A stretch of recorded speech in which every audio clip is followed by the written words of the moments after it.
everyone, Xeno What If here. Bring in part 3 of What If the Transformers crash landed in Code Geass. Link in the description of the fanfiction of this What If. Listen here YouTube. I do not own anything and this is not a scam. Their names are Zero and Optimus Prime. Suzaku Kururugi was bound in a straitjacket as Jeremiah and his pureblood Britannian soldiers were interrogating him. Do you know anything about this weapon, Suzaku Kururugi? Jeremiah questioned as he held a pistol wrapped in plastic. It was the one used to rob Prince Clovis of his life, and we've done a little homework on you as well. You are the only child of Japan's last prime minister, are you not? Your motive here is clear. You're making a mistake. Suzaku spoke up. I have never even laid eyes on that gun.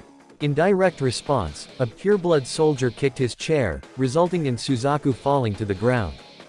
We found your fingerprints all over this weapon. Jeremiah continued. You're also suspected of murdering members of the Royal Guard. Come clean now, and you'll be judged as though you were born a Britannian, not some worthless 11. You're wrong. I've done nothing. Suzaku was kicked across the face before he could continue. It was late at night as Lelouch was helping his disabled sister out of her wheelchair and preparing her for bed. That was Suzaku they mentioned on the news, wasn't it? Nunnally asked as Lelouch sat her down on the bed. Yep, it looks like he's still alive. He responded as he tucked her in with the bed covers. Yeah, it's been ages, we haven't seen him since the war ended. And Lelouch. What is it? It wasn't true what the news said, was it? Nunnally hoped. Of course not. Lelouch assured her, as he knew that he was the true culprit but he wouldn't say that out loud to her. Suzaku would never do anything like that, they just made a mistake. He held her hand in assurance. Nunnally's grip tightened. Yeah, must be, she said before falling asleep. Right. Well, good night Nunnally. He slowly stood up before turning off the lights and walking out of her room. As Lelouch walked into the hallway, he felt a vibration on his phone and answered. Hello. I am assuming you saw the news earlier today. Optimus asked on the other line. Yeah, I saw it, Lelouch answered. Bumblebee and I are on our way to the Ark, we can talk more there. Understood. That's why we should have issued a freaking statement sooner. Tamaki exclaimed to Ogi. We could have taken credit for it. He stormed out of the room and slammed the door behind them. Ogi couldn't help but sigh as he looked at a framed picture of himself, Colin, and her late brother. Naoto, I'm not cut out for this. I'm no leader. Bumblebee drove onto the bridge of the Ark where the rest of Team Prime was waiting for him. Lelouch stepped outside as Bumblebee transformed while the exiled prince held his stomach. Hey, you okay? Cliffjump asked him. Yeah, just not used to ground bridges yet. Lelouch said as he kept his lunch down. Fix-It put his hand on his chin. So the properties of the ground bridge vortex seem to have some form of vertigo effect on organic matter. I'll have to make a note on that. Later Fix-It, we got more important things to talk about right now. Ironhide told the mini-con before turning to Lelouch. So, Suzaku Kururugi killed Prince Clovis. We all know that's not true. Lelouch replied. We have done some research. Optimus began. Suzaku is the son of the late Genbu Kururugi, the Prime Minister of Japan before Britannia invaded. And seeing how you and your sister were sent to Japan as bargaining tools, are we correct to assume Suzaku was an acquaintance of yours? Ratchet asked. That's correct. Lelouch confirmed, being somewhat surprised of how easily the Autobots could put the pieces together. He and I were friends for a while, but after the war ended we were separated, I hadn't seen him since. So these guys are setting up what the Prince of Japan is Clovis killer. Bulkhead mused. Seems to make sense. Even though they know it's not true. RC said in a scowl. Bunch of cowards. I think it's more than that. Lelouch said, getting the Autobots' attention. What do you mean? Bumblebee asked. Like I said, Suzaku's father was Prime Minister Kururugi. Lelouch began. But the ones spearheading this so-called investigation are the purebloods. A faction in the Britannian military that believes in racial superiority. Oh boy, here it comes. Cliffjumper rolled his eyes. Let me guess, they think only Britannians deserve to have normal lives while everyone else is just garbage to them, right? For a lack of better term, yes. Lelouch confirmed. And given Suzaku's own position, you believe the purebloods would use him as a pariah to shut down the practice of granting the numbers status as honorary Britannians. Optimus followed through. Which in turn would send all the honorary Britannians back to the ghetto as 11s. Lelouch found that to be absolutely disgusting, as did many of the bots present. Those damn wannabe cons. Ironhide growled. What I wouldn't give to blast them to pieces. Lelouch chuckled a bit. As fun as that sounds, Ironhide, I was thinking something a bit more subtle and humiliating for them. He finished with a devilish smirk. Bulkhead smirked in response. You gonna rescue your buddy, aren't ya, Lelouch? The exiled prince need only smile in response to confirm his intentions. Well, do you actually have a plan to pull it off? RC asked. Because I doubt even your eye power thing is going to be enough. While that is an integral part of it, my real secret weapon is all of you. Lelouch said to all the Autobots, causing most of them to look in surprise, save for Optimus, who maintained a serious expression. You want us to help bust out your friend? Bumblebee asked. Something like that. Lelouch responded. I have every intention of destroying Britannia, but even with this power I have, I cannot do it alone. I need your help. As the Autobots looked toward each other with certain expressions, most of them seemed to agree that now was the best time to take the fight directly to Britannia. Ratchet, however, seemed to be in protest toward this. Optimus, while I agree the purebloods' intentions are cruel, borderline evil, there is no way for us to intervene in this situation without getting Megatron's attention. Which could lead to the Decepticons getting involved. Ironhide added. We already knew that when we chose to aid the resistance in Shinjuku. Optimus replied. The Decepticons will become involved one way or another, it is inevitable. And I cannot allow someone innocent to take the fall for an act that he did not commit, nor would I allow others to fall prey to such a despicable act. Lelouch had to admit, he was rather impressed with Optimus. He knew the risks but would still push forward despite them. He seemed like a real knight, not how Britannia would describe one. Though there is one thing that seemed to bug him. You keep speaking of these Decepticons in fear. Lelouch noted. How bad are they? If they're going to get involved in this, I need to know what exactly they are capable of so I can be prepared. To be honest, we're not entirely sure. Fix-It said, surprising Lelouch. We haven't so much as seen a con since our big fight during the Exodus that led us here to Earth. Bulkhead stated. We got no idea how many troops they got, what kind of weapons they have, nothing. Cliffjumper added. All we know for certain is that Megatron himself is here. RC finished. Still, I need to know what they are capable of. Lelouch insisted. Optimus spoke up. Lelouch, the Decepticons are by far the most significant threat the universe has ever known. Their own personal beliefs on survival of the fittest has led them to commit a great deal of atrocities across our planet. Under Megatron's leadership, they all but destroyed Cybertron and nearly wiped out the entire Autobot population. While Britannia may seek to rule this Earth, I believe that if Megatron had his way, he would be more insistent on destroying it completely. That took Lelouch by surprise. You really think he'd destroy the Earth? Megatron had no qualms about poisoning our planet. What makes you think he'd show any mercy to ours? Ratchet questioned. The only reason Earth is even still around is probably because Britannia amuses him. He can have them mine the Energon reserves without doing the dirty work himself. The Decepticons are a bunch of hypocritical scraffies and their leader is an egotistical psycho. Ironhide shouted. Your father is bad, kid, but Megatron is far worse, that I promise. Lelouch let all this sink in. He had heard before just how bad the Decepticons were, but the way the Autobots spoke, the amount of anger and fear in their voices as they even mentioned Megatron's name, it made him sweat a little bit.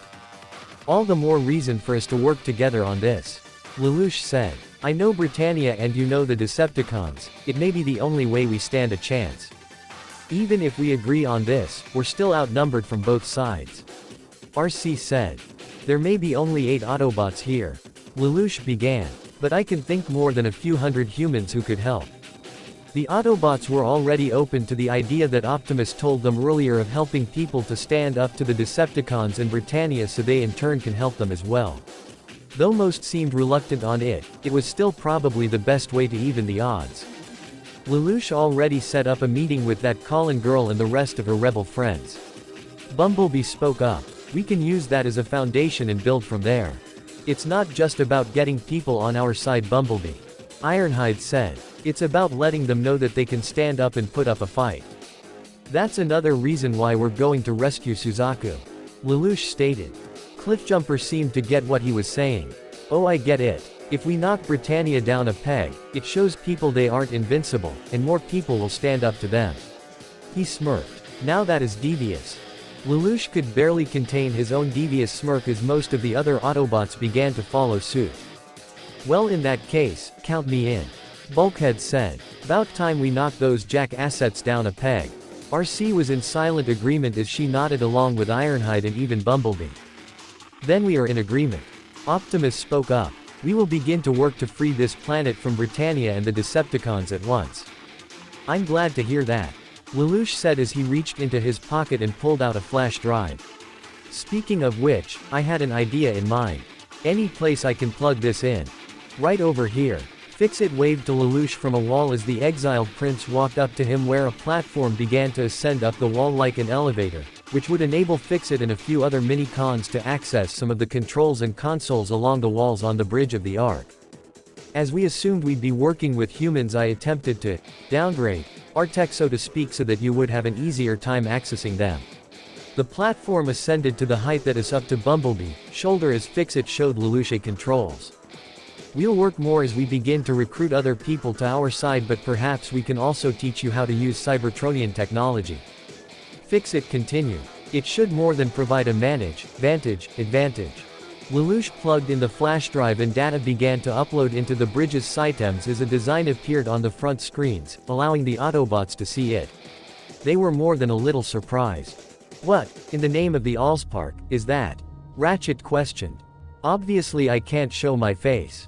Lelouch said. Not only is a Britannian prince, one presumed deceased, going to lead a rebellion against his own empire, but I'd rather not expose myself and put Nunnally in danger.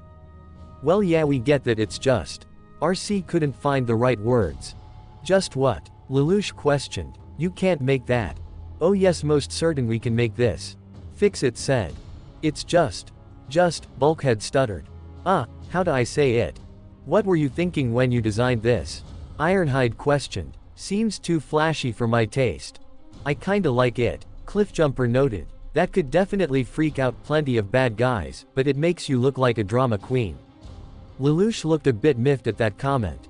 Yeah, sorry, gotta agree with the rest of the team on this one, Lelouch Bumblebee said. Number doubt this is gonna turn some heads, but you going for a science fiction Count Dracula theme or what? A few of the Autobots offered more criticism towards Lelouch's sense of style as the exiled prince pinched the bridge of his nose. All the while Optimus maintained a serious expression. This was it. After this, there was no turning back. The next day. It was a day of mourning for the people of Britannia in Area 11. Their national flags were lowered halfway as classes across the nation were cancelled for the day. Among them was the prestigious Ashford Academy, as all the students were assembled in the auditorium as the principal gave something of an eulogy for the late Prince Clovis. Truly this has been a painful incident for all. The Viceroy of Area 11, our beloved Prince Clovis, has been lost to us forever. However, we can and will bear the weight of this tragedy, and from this darkest of hours, draw strength. The only ones not really paying any attention were Colin and Lelouch, as they had no sympathy to offer, for they each knew just who Clovis really was, a mass murderer with no sense of redemption whatsoever. Meanwhile, as a memorial program for Clovis was shown across televisions throughout Area 11, the program was also being seen on board the bridge of the Nemesis as Megatron and Soundwave continued to watch. Starscream walked onto the bridge and looked a bit annoyed. Lord Megatron, I don't know why you even bother watching this. It's not as if Clovis was of any importance to us. Perhaps not, Starscream, but the accused killer is. Megatron replied. Suzaku Kururugi. What does that have to do with anything? Starscream questioned. Whether Suzaku is innocent or not remains irrelevant. Megatron began. However, Soundwave has been monitoring the situation in regards to the purebloods who are spearheading this so-called trial. Should Suzaku be found guilty, given his position as the offspring as Japan's late Prime Minister, this would give the purebloods an opportunity to prey on the 11s even further. So many weak and insignificant humans will fall prey to Britannia. It then dawned on Starscream. I see, you believe this will be enough to lure Optimus into the open. He's not one to remain idly by on such a one-sided conflict. Megatron confirmed. I still have doubts that he remains alive.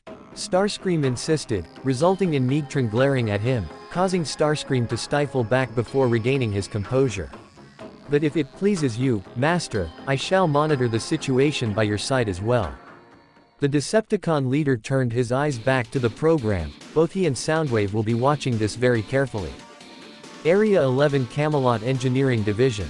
Cecile looked towards the empty Lancelot before looking at the readings on her tablet. Suzaku's operational status clocked in at 94%. He was the best person fit to pilot the Lancelot Nightmare. She turned towards Lloyd as he sat at a console alone. As she walked toward him and was about to speak, she noticed that Lloyd was watching recordings from the Lancelot's optic cameras, specifically the fight Suzaku had with the yellow and black transforming machine. "Lloyd, are you still?"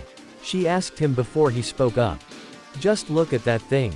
Lloyd spoke up as he saw the recording of the humanoid robot transforming from a car to its robotic form, before rewinding the footage to watch it in reverse.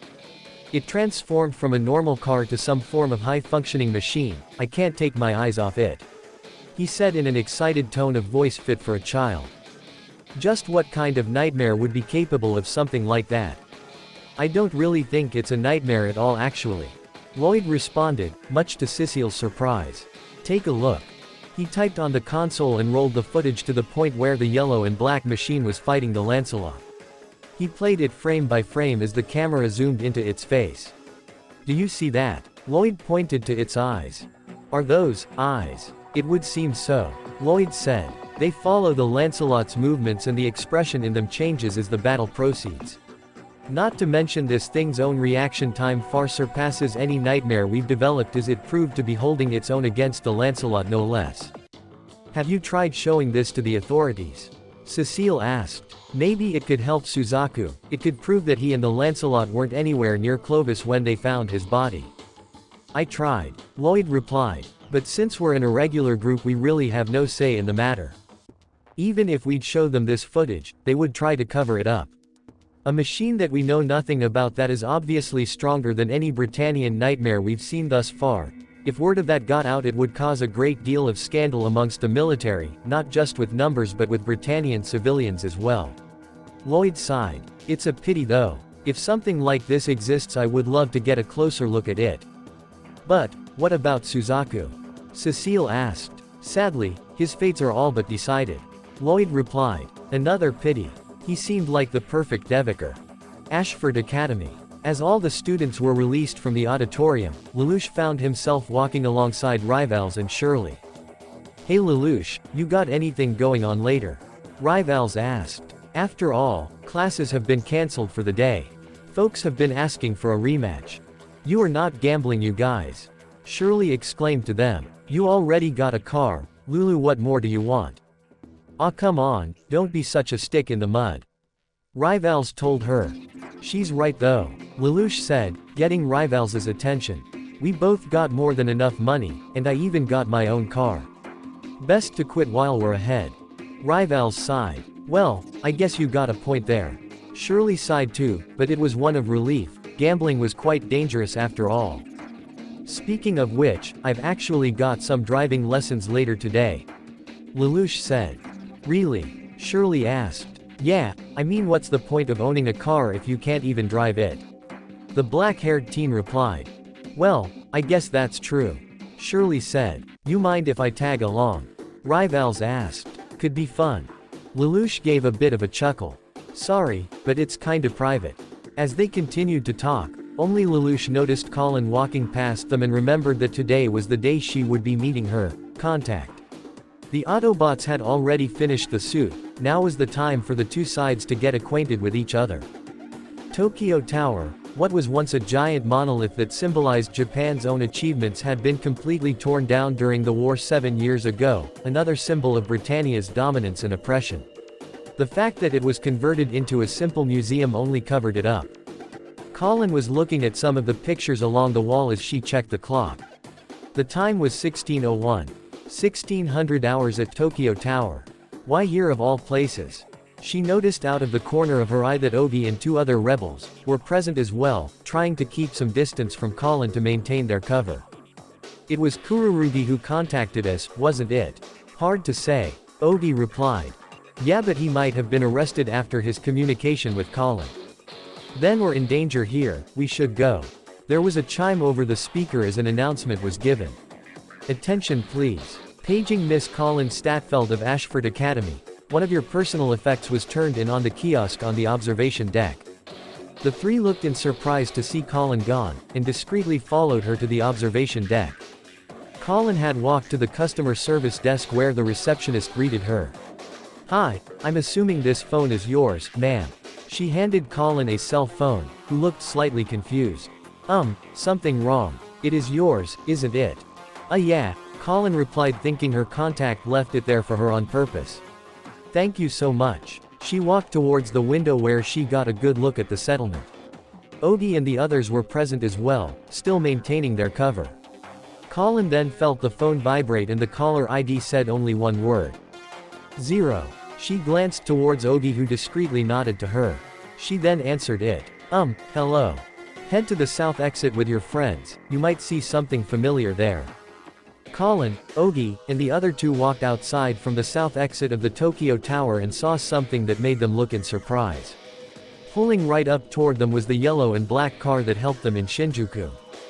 The same car? Ogi questioned. But, who's driving? Another rebel asked.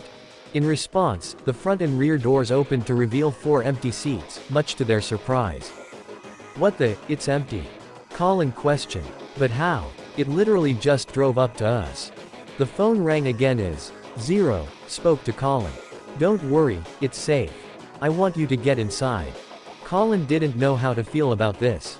Was this car being remote controlled? Was it like that in Shinjuku? There were so many unanswered questions. Curiosity getting the better of them, the 4 of them stepped inside the yellow and black muscle car as the doors closed automatically and the seatbelts locked before the car drove off. They were getting more than a little nervous as 0 spoke through the phone again. I assure you, you and your friends are perfectly safe. I'll give you an explanation where there aren't any people around, but for now, just enjoy the ride. Jeremiah sat in his personal office with Valletta and Kuehl by his side as he addressed the man in front of him. You handled His Highness Memorial Program quite well. A little too weepy for my tastes, but yes, well, the masses tend to like tear-jerkers, Your Excellency. Diethard Reed, the head of the Britannian news station of Area 11, responded. Spoken like a true TV man. Jeremiah said. Still, I have to acknowledge the finesse you've shown, you did well in the short time you had. One would almost think you were expecting His Highness to meet his untimely end. It's quite common for memorial programs to be set in advance for important people. Does that include me as well? Jeremiah asked. Recent events may have bumped you up the list a bit, Your Excellency. Diethard responded. Jeremiah had an arrogant smirk on his face. I wasn't deemed important enough till now, is it? How forthright of you. I'm afraid so, sir. Ever thought of enlisting? The army could use men like you. Jeremiah offered. I don't think it would be a very good fit. Not really my cup of tea. Diethard spoke the truth, as he was no soldier. You prefer the civil sector, I take it. Jeremiah guessed. No matter, I have another favor to ask of you. Tomorrow night, Suzaku Kururugi will be transferred to his court-martial. We should line the roads with good patriotic Britannians. Diethard said. Excellent, we catch on quickly, don't you? Jeremiah smirked once more. Be sure the rabble can see his face. Lord Jeremiah, there are those among the 11s who see Private Kururugi as a hero. Valletta spoke up. Some might very well make an attempt to free him. I'll be there personally aboard my Sutherland. If anyone even thinks of causing trouble, they'll be executed on the spot. The yellow and black car, that was really the disguised Autobot known as Bumblebee, drove along a bridged freeway that just so happened to be in between the settlement and a nearby ghetto. Colin, Ogi, and the other 2 rebels rode inside and felt a bit uncomfortable. They had no idea what this vehicle was, how it was driving by itself, or who was speaking to Colin via the phone. Regardless, they really didn't have a choice in the matter, as with the speed limit, they could seriously get hurt if they jumped out of the car right now. Colin's phone vibrated as 0 made contact once more. What now? She answered. Look to your right. What do you see? Colin saw the Tokyo settlement. The Britannian city. It was stolen away from us, and built on our sacrifice. And on the left, I see our city, she said, looking at the ghetto. Remnants of a desiccated city after the Britannians sucked it dry. Good answer. You're almost to your destination, just another 5 minutes. Zero hung up as the car drove off at an exit from the highway that led toward the ghetto. In the time span of 5 minutes, the car had driven to a part of the ghetto where there were no people around, save for a few stray animals. It made a few turns before driving into a long and dark alleyway. Smoke and mist covered the two ends as the car came to a stop a few feet away from a single figure that stood with its back turned amidst the smoke and steam. The doors on the car opened as the cautious rebels stepped out. Was it you, on the phone? Colin asked the person with his back turned to them. Well, was that you in Shinjuku? Was that ceasefire you're doing? Hey, we're talking to you. The figure turned around, his appearance was startling to say the least. His body was draped in a black cape with spikes along the shoulders and back. It clung around a dark purple suit with golden outlines and a white cravat. He also wore a pair of black gloves. But his most startling feature was his mask. He wore a black spiked mask. The top spikes gave it the impression as though it were a type of crown, with a round indigo sphere for the face. What did you think of our tour of the settlement? He spoke. His voice was a clear giveaway to show to them that he was this Zero that spoke to them over the phone and the radio back in Shinjuku. Your tour? Ogi questioned. Aw come on, there's no way it was this joker. One skeptic rebel said. Have you managed to fully grasp the two? The settlement and the ghetto? Zero asked. We noticed. Ogi answered as he stepped up. There's a difference between us and them, a very harsh one. That's why we resist them. And your end goal? Zero asked, confusing them. What is it you hope to achieve from this? Our end goal? Ogi questioned. I see. Zero said, a hint of disappointment evident in his voice. You don't even know what it is you're fighting for, do you? It's just aimless violence, no sense of direction, and to Britannia, it's nothing more than childish nuisance. What was that? You're calling us a bunch of kids. Another rebel questioned angrily. However, maybe we can provide you the means to change all that. That caught Colin's attention. Whose? We. Zero didn't need to answer, because from out behind him, driving through the steam was the red and blue semi-auto truck from Shinjuku. They recognized it immediately, but before either of them could speak, they heard more coming from behind and saw the green truck, red car, black and red pickup, and blue motorcycle, which they all recognized. But what really caught his or her attention was the fact that the motorcycle had no driver. Like the yellow and black car, it appeared to be driving by itself. The red and blue truck pulled up the closest and came to a stop behind Zero. Before either of them could speak, it did the one thing that none of them would be prepared for, it transformed. Parts quickly shifted and changed around the truck as it revealed its true form, the Autobot leader Optimus Prime. The transformation and appearance was enough to make Colin, Ogi, and the other two instinctively back up as their eyes were so wide they looked like they might just roll out of their sockets. But it didn't end there. All the other vehicles around them followed suit and transformed to reveal Bumblebee, RC, Bulkhead, Ironhide, and Cliffjumper in their full glory. The four rebels could not believe what they were seeing. These vehicles, just transformed into gigantic metal humanoids. Some of them were even bigger than nightmares. Underneath his mask, Lelouch almost laughed at their expressions, but maintained the stoic demeanor as first impressions were very important. Wah, what the hell? Colin stuttered. She had seen plenty of things in her life, but nothing like this. Are these things nightmares? One rebel questioned, not over his shock. Cliffjumper laughed. Now that's kinda offensive, don't you think? What? They can talk. A second rebel exclaimed in shock. Oh, we can do a whole lot more than that. Ironhide stated. They are not nightmares. Zero spoke to the rebels. To call them nightmares would be an insult. The Britannian nightmare frames are nothing more than war machines made solely to kill and destroy. The beings that stand before you are far more advanced and noble. Ogi found himself staring at the tallest and most imposing of these giant machines. What are you? My name is Optimus Prime. We are automatous robotic organisms from the planet Cybertron. Cyber, are you guys aliens? Ogi questioned. Got that right. Bulkhead confirmed. The name's Bulkhead. The other Autobots followed suit as they introduced themselves. Call me RC. Ironhide. Name's Cliffjumper, but my pals call me Cliff. He looked towards the other remaining Autobot. Our boy here is Bumblebee. Sorry he can't introduce himself, his voice box is cracked up. Nice to meet you. Bumblebee gave a friendly wave. He knew they couldn't understand him, but he spoke in bleeps anyway for emphasis. Colin looked around more and let this all sink in before speaking to Optimus. Why are you here? To save your planet, Optimus replied. From Britannia, Ogie guessed. Yes and no. Zero replied, much to their confusion. Britannia, as unjust as it is nothing more than a shadow empire, a puppet controlled by an even greater evil, the Decepticons. Decepticons? Colin questioned somewhat skeptically. Our planet Cybertron was once a powerful empire. Optimus began, peaceful and just, until we were betrayed by Megatron, leader of the Decepticons. All who defied them were destroyed, and after eons of conflict, our war ravaged the planet until it was consumed by death.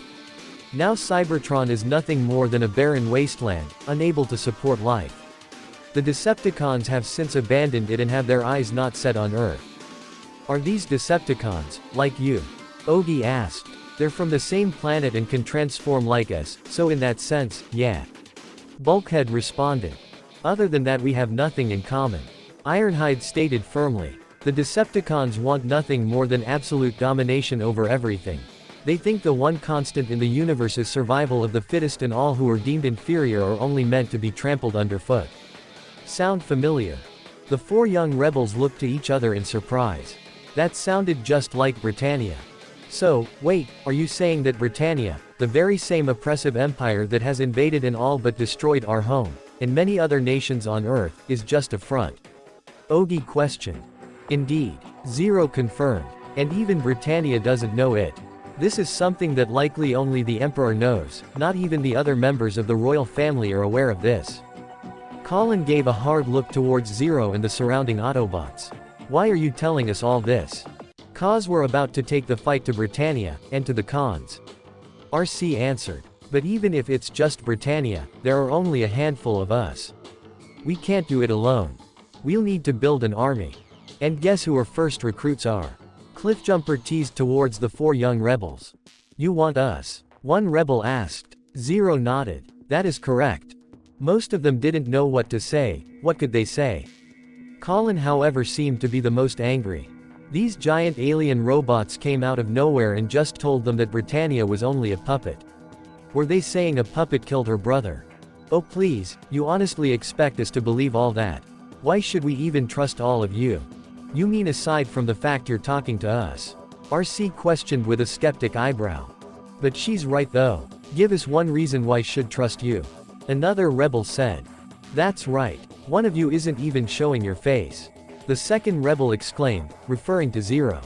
How about some proof? Ogie insisted. Give us a reason why we should get involved in all this.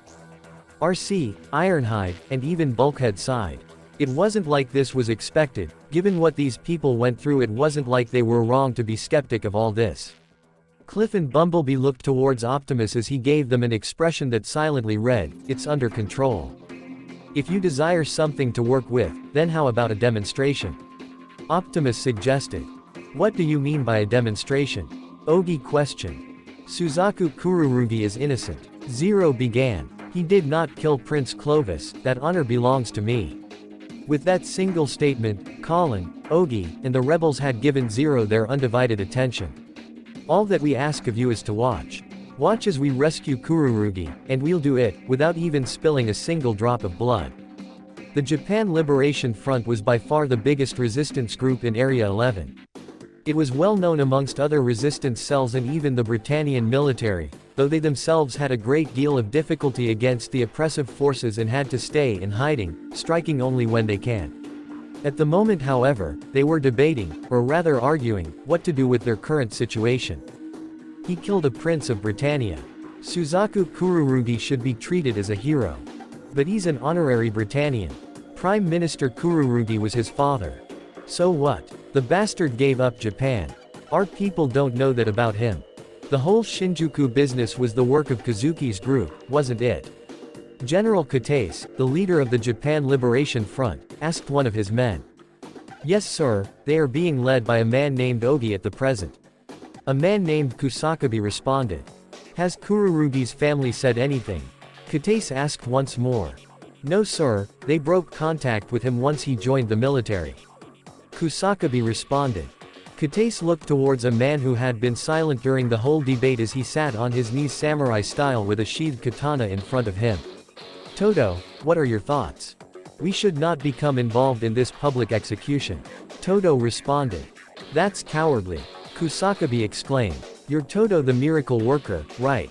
There is a difference between miracles and foolhardiness. Congratulations. Lloyd told Suzaku as he sat outside his cell. Those two you asked me about weren't on the list of casualties. That's good to hear, Suzaku said in relief, glad that Lelouch and that girl they met were still alive. Not much luck on your end though. Lloyd said. You may be getting a trial but nobody is pulling for you certainly. But the courts are where truth comes to light. Suzaku stated. Lloyd sighed as he tried to give something of an apologetic smile. I suspect there will be more smoke and mirrors than anything. The truth is scarce of late. But what about that transforming nightmare in Shinjuku? Suzaku asked. I'm sure the Lancelot has a recording of that, right? We do have footage, yes. Lloyd replied. However, they'd just try to cover it up. Something like that would just be swept under the rug like everything else that could cause the military some trouble, much like you. If that's how the world works, then so be it. I've no regret, Suzaku stated firmly.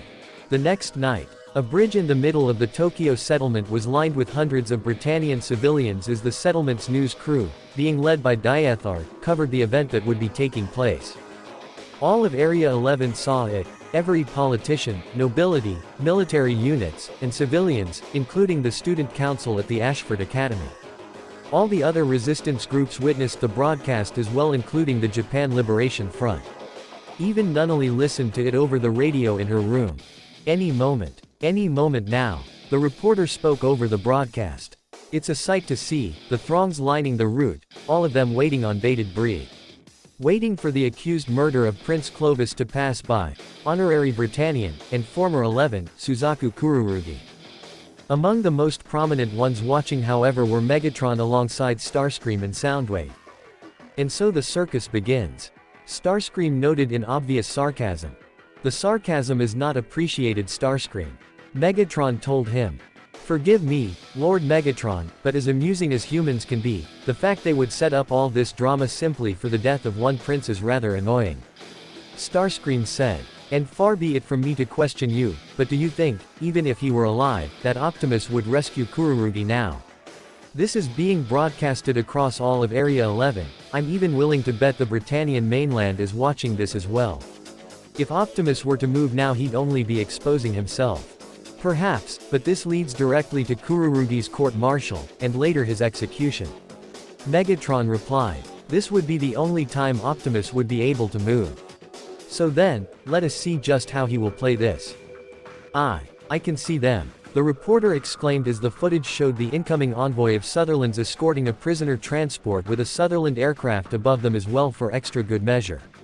They have the suspect. Suzaku Kururugi is heading this way. Like clockwork. Megatron mused while Starscream kept his annoyance to himself. Suzaku was immediately greeted with hateful protests from all the spectators on the side as he rode on the prisoner transport, bound in a straitjacket with a collar around his neck, 2 Britannian soldiers keeping their guns on him if he tried anything. He saw no possible way out of this and had accepted his fate. This is insane, we know Suzaku is innocent. Cecile said as she sat in her chair, watching the news feed live on her laptop. The court deemed our testimony inadmissible, there's nothing we can do. Lloyd replied as he kept watching footage of the Lancelot's fight with the yellow and black humanoid robot. Yes, but is that altruism or humanitarianism? Lloyd mused. This isn't the time for a game of semantics. Cecile told him. Lloyd shrugged. Not much else to do. We both know where this case is headed, don't we? We couldn't reach him at the summit. All we could do was cut our losses really. Everyone continued to watch the report as the televisions across Area 11 now had a good look at Suzaku's face. Voices of scorn, growing ever louder. Voices bearing testament to the people's love of their prince, raining their judgment down on a terrorist. Suzaku. Nunnally voiced in concern and fear as she continued to listen. No way they can actually pull this off. Tamaki said as he and the rest of the rebel group he was a part of watched the broadcast from their hideout. Still though, they gave us their word. To make the impossible, possible, to save Suzuka Kururugi. Ogi said. He didn't know why, but for some reason, hearing that made him almost believe that something like this was possible. Colin remained silent as she kept her eyes on the small TV. They said they could rescue Suzaku without killing anyone. That sounded impossible. But then again, what she had only saw last night was impossible as well. She really didn't know what to think. Margrave Jeremiah, integral in settling this case, will be presiding over the trial as acting consul. Ratchet and Fix-It watched from the Ark's bridge as well. This is it, Ratchet said, hopping beyond hope that they knew what they were doing. He would trust Optimus with his life, however, Lelouch was another story. Do you think they can do it, Ratchet? Fix-It asked. Hard to say, the Autobot medic replied, but one thing is certain. After this point, there is no turning back. Back on the bridge, Jeremiah had received an incoming communication. Acting Consul Jeremiah. What is it? He asked, accessing the earpiece communicator he had. Vehicle approaching the main highway from 3rd. We just let it through as you instructed, but... Do you think the target could be a terrorist vehicle? Jeremiah asked. Well sir, it's Prince Clovis' car. The prince's car? Jeremiah questioned in mild surprise before it turned into an amused grin. Well, looks like we got a comedian. Don't worry about it, just let him through to us. He raised his hand to direct his subordinates. All forces, halt here. The caravan came to a stop, much to Suzaku's surprise. They're stopping. Starscream questioned as both Megatron and Soundwave paid close attention. They actually stopped. Ovi voiced in surprise along with the rest of his resistance group. Tamaki scoffed. It's just a coincidence. But didn't they say Jeremiah would try to hog all the limelight? Make some sort of stand about it. A rebel question. Coincidence. Tamaki exclaimed. This is not a scheduled stop. A reporter informed the situation. Could there have been some sort of accident? This is SITE-5, there's a vehicle approaching them. While most people looked in confusion and surprise, Jeremiah gave an amused smirk as he saw the vehicle come into view. It's Prince Clovis' personal transport. And it's heading straight for the caravan. A flashy white, gold, and blue car drove up towards the caravan with a large cargo attachment on the back bearing the Britannian flag. What everyone didn't know however was that it wasn't Clovis' car at all. But rather it was a hologram being projected around a completely different type of vehicle. It came to a stop about 10 meters away from the caravan as Jeremiah spoke to the apparent driver. You dare desecrate His Highness' transport. Come out of there. In direct response a holographic fire appeared around the image of Clovis' transport as it was burnt away to reveal a large red and blue semi-auto truck. Once the hologram of the Britannia flag was burnt away as well, it showed the masked and caped individual who stood on the roof of the truck. Everyone gave audible gasps at the appearance of this man. I am Zero. The Letta question. Who is this person? This man calling himself Zero. Standing before a full military convoy. Zero. Starscream question. What does that mean? He's nothing. Megatron raised an eyebrow in curiosity as he continued to watch and listen. The entire Ashford Student Council was paying attention now. What is all this? Rival's questioned. Nunnally all the same twitched a bit as she continued to listen in her room. What the hell does he think he's doing? Tamaki questioned as Colin and Ogi looked in surprise.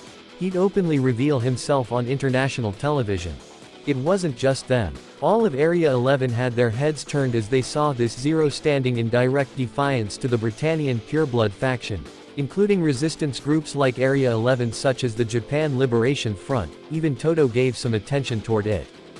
Are we gazing upon a terrorist? Surely not the wisest if such is the case.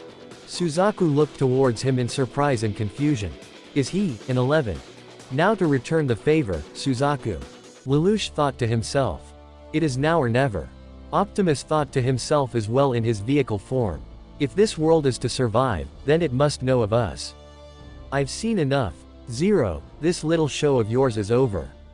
Jeremiah shot his pistol into the air, signaling the aircraft above them to drop 4 Sutherland Nightmares around the truck, all of which pointed their large rifles at him. Zero's cape blew in the wind as he remained completely unmoved. First things first, why don't you remove that mask? Jeremiah ordered. The masked man raised his hand toward it as if he were about to actually take it off, only for him to raise his hand straight up into the air and snap his fingers. The second he did, a ground bridge portal opened up above him. Before anyone could even react, the vehicle form of Ironhide drove out and transformed midair to land on his feet as he pointed his energon cannons at the Sutherlands around him. He wasn't alone either, as Bulkhead, RC, Cliffjumper, and Bumblebee each followed suit, transforming and revealing their natural Cybertronian forms and pointing their energon blasters at the Sutherlands that instinctively backed up.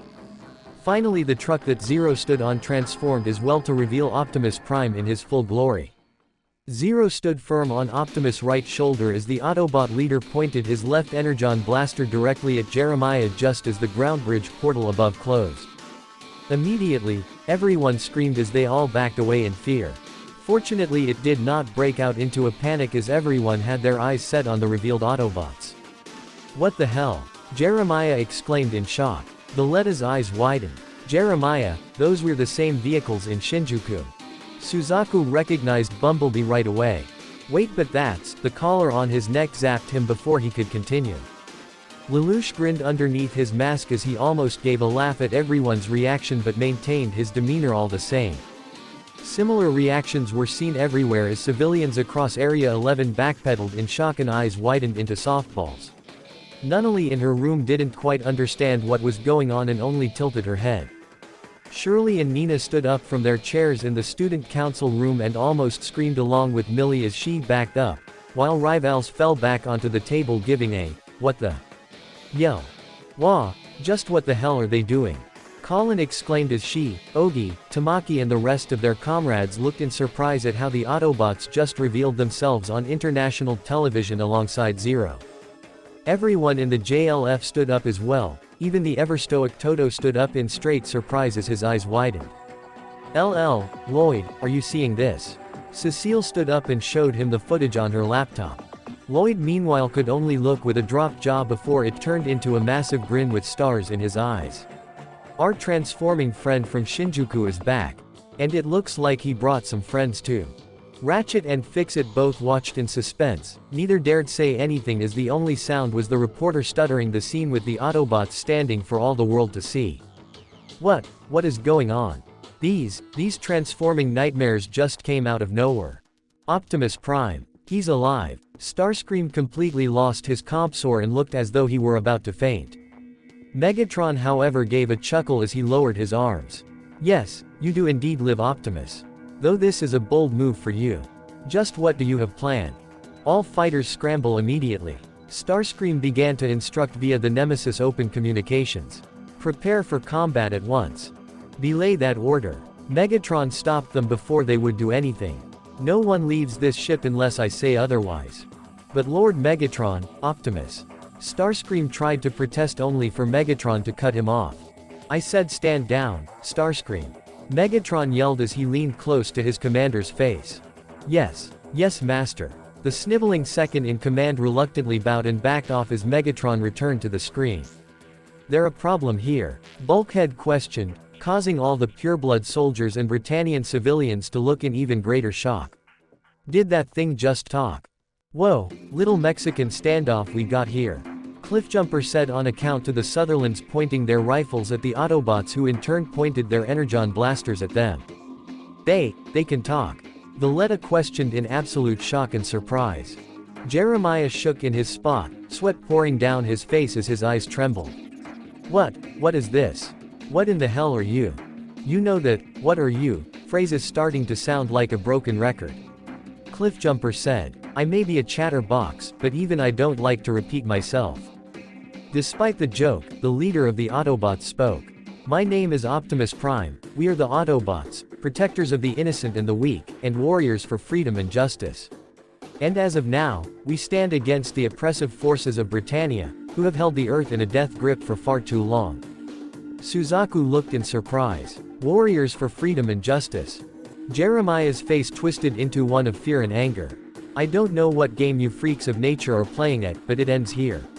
He pointed his pistol at them, apparently forgetting that a measly little pistol couldn't even scratch them. Do you intend to start a fight? Zero questioned, as he continued to stand on Optimus' shoulder. Have you forgotten where we are? You may not care for the lives of the Japanese that you condemned to the ghettos, but will you willingly endanger your own civilians, whom you have sworn to protect? Jeremiah, Valletta, and all the other pureblood soldiers' eyes narrowed at that. Optimus himself was not too comfortable with putting innocent people in danger like this, but ironically with the plan that Lelouch came up with, it was the only way to rescue Suzaku without inflicting any casualties. Diethard saw all this from his news van as well. He could however scarcely make out what Zero was saying earlier. Unit 6, bring up the sound. And get that camera right in his face. Diethard ordered. Sir, it's too chaotic out here. Diethard scoffed. Amateurs. He took a nearby camera and went outside to do it himself. Jeremiah lowered his pistol. Fine, what are your demands?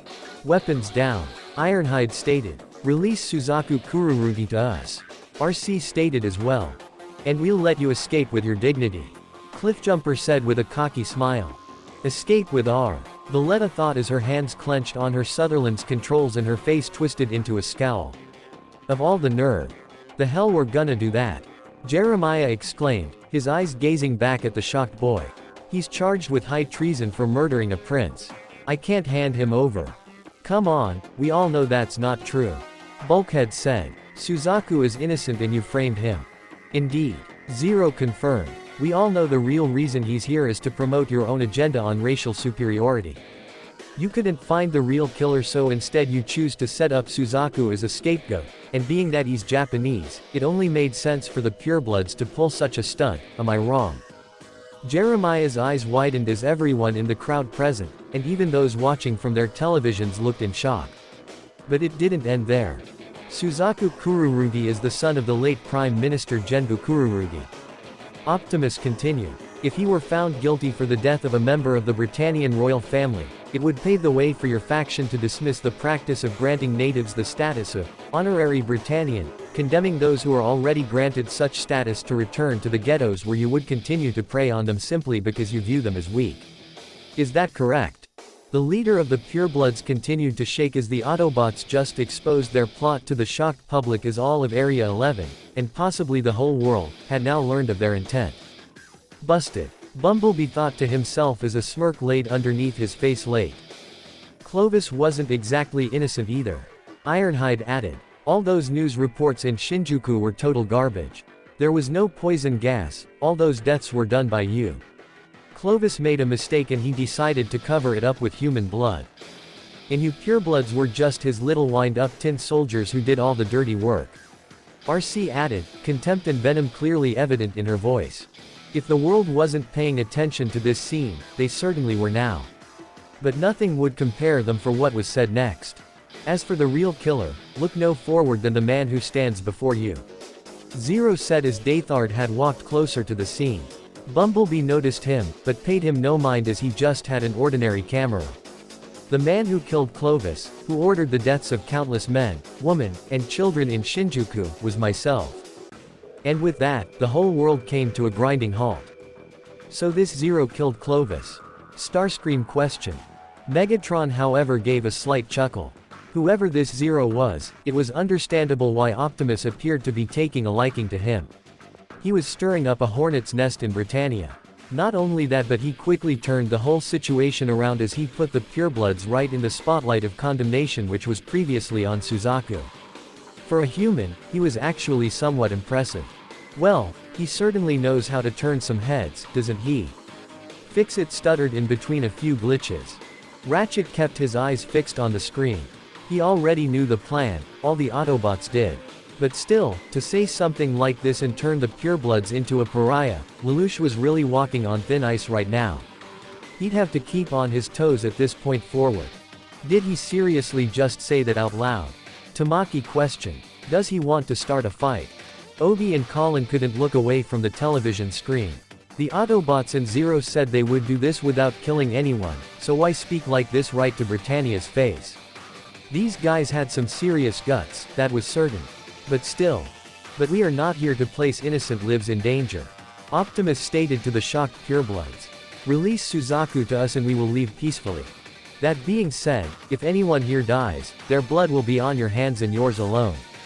Zero added. A single human and spare yourselves a humiliating defeat, I'd find that to be a bargain. Diethard felt his lips curve into a smile. This is all one big performance to them. You are all mad. Completely and totally out of your inhuman minds. Jeremiah shouted. You dare to insult us as such. No one mocks the crown and lives. All the Sutherlands straightened up and pointed their rifles at the Autobots, who pointed their energon blasters at them in response, while a few of them looked in either surprise or disgust. They'd seriously start a fight now and put their own people in danger. Bumblebee thought in shock. They really are no different from the cons. Careful. Zero warned. You wouldn't want your Decepticon masters to learn of Orange, would you? What? Orange? Starscream questioned in surprise. Megatron even raised an eyebrow in mild suspicion. Orange. Decepticons. What are they talking about? One of the soldiers guarding Suzaku asked his comrade. I don't know. The other one responded. Zero tapped his foot on Optimus' shoulder.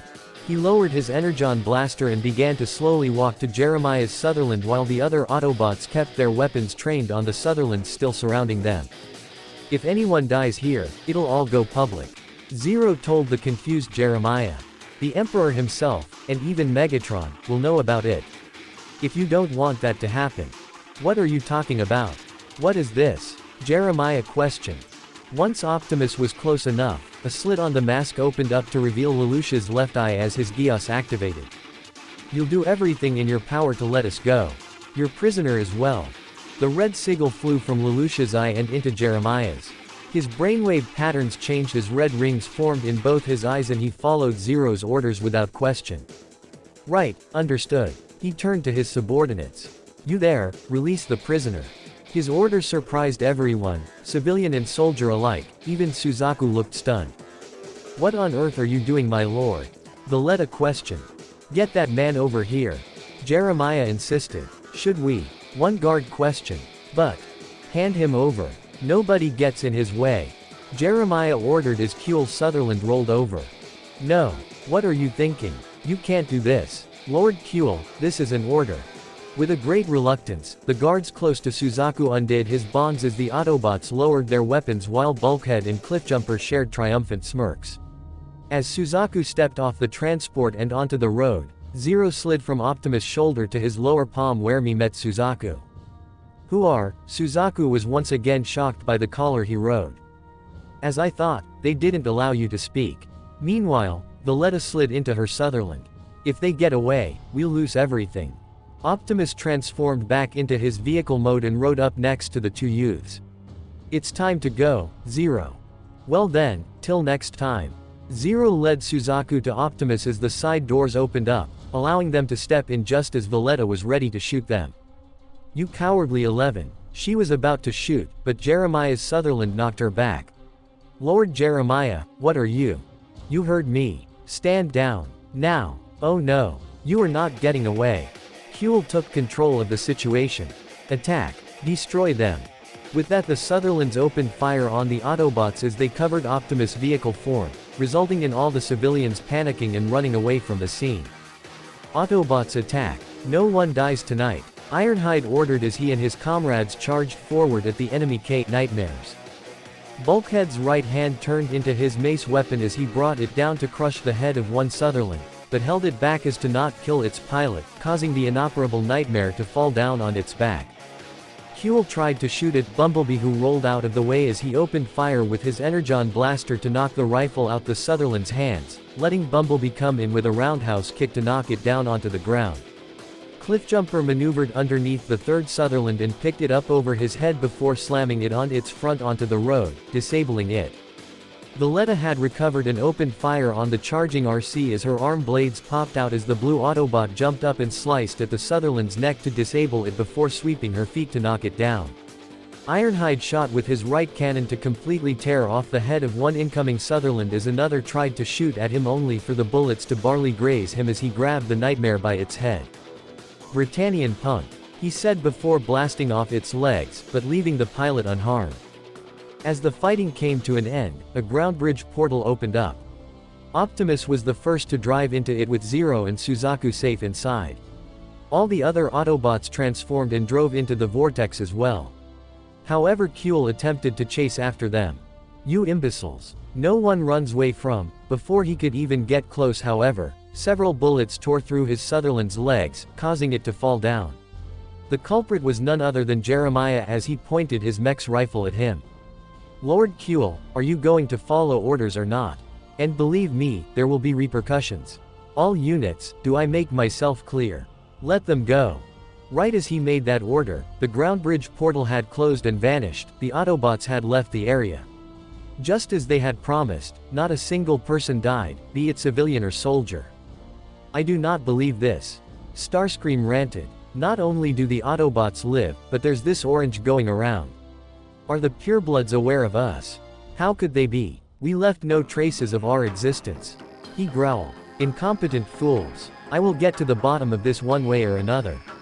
He stormed off the bridge as he continued to rant his mouth off, leaving Megatron alone with Soundwave as they watched the live broadcast finish up. "Things have certainly taken an interesting turn, haven't they, Soundwave?" Megatron questioned his most loyal soldier. "Whoever this Zero may be, it would seem that Optimus has taken an interest in him. Perhaps it is time that we take a more active role in this world's affairs." The Decepticon leader gazed at the paused image of Zero standing on the shoulder of his greatest enemy. Though most humans were beneath him, there was something about this Zero that had piqued Megatron's interest, causing the warmonger to smirk amusingly. "Man, I didn't think they could actually do it. Yeah, just who are these guys?" These were among the many questions asked by the Kazuki resistance group after the Autobots' return. A vast majority of them had returned to their base while Optimus and Zero were speaking with Suzaku in private deeper in the ruined building. "That's crap. How many times can a bluff like that work anyway?" Tamaki exclaimed. "Are you serious, Tamaki? Did you not see those guys in action? They tore through those Sutherlands like nothing. And I don't think they were even trying." "Yeah, you gotta give them credit," Ogi said. "Gotta admit, nobody else could have pulled that off. Not the Japan Liberation Front, and certainly not me." "Ogi, do you think what they said was true? About these Decepticons?" Colin asked. "It sounds pretty fantastic, yeah," Ogi admitted. "But after seeing these Autobot guys in action, I can't really call anything impossible anymore." Meanwhile, in a ruined auditorium, both Zero and Optimus had spoken to Suzaku about the circumstances involving the Autobots and Decepticons as well as the latter's influence on Britannia. "So, now do you understand what they are truly like, Private Kururugi?" Zero asked him. "Even though it is a shadow, Britannia is still rotten through and through. If you truly wish to bring change to this world, then join us." "So then, these Decepticons, you say they're controlling Britannia?" Suzaku questioned. "They may be influencing its direction, but Britannia itself remains unaware of this, and many of the atrocities committed, such as Shinjuku, have been done by Britannia's hands and theirs alone." Optimus replied. "What about what happened back there? Those were civilians." Suzaku tried to speak, but was cut off by Zero. "We had no intention of starting a fight," the masked man stated. "We meant what we said and had every intention of leaving peacefully. The purebloods shot at us first, they endangered those civilians, not us. And no one has died." Even so, Suzaku looked down briefly. "Suzaku, I regret placing those innocent people in such a situation," Optimus said. "However, it was the only way to not only rescue you, but to spare their lives as well. Not even the soldiers suffered casualties tonight." Suzaku had to admit that was true. No one died, not even the purebloods. He also knew there was no poison gas in Shinjuku, so all the casualties, while he believed some were the result of terrorists, he wasn't foolish enough to think that the Britannian military back there was completely innocent. "Come with us." Zero offered his hand. "The Britannia you serve is nothing more than a delusion. A puppet empire on the strings of an even greater threat." "Maybe that's true," Suzaku admitted before turning to the duo. But this nation, it can be changed for the better, and from within. Lelouch's eyes widened beneath his mask. Changed. Even Optimus looked in mild surprise at Suzaku's response. And any ends gained through contemptible means aren't worth anything, Suzaku said as he began to walk away. Wait, where are you going? Zero asked. My court-martial begins in an hour. Suzaku responded. Optimus was a bit surprised by this action while Lelouch's expression was one of outrage. Are you mad? Zero exclaimed. The only reason they're giving you a trial is to find you guilty. The judge, prosecution, and defense. Rules are rules, Suzaku said as he stopped briefly and kept his back turned. And if I don't go, they'll start cracking down on 11s and honorary Britannians.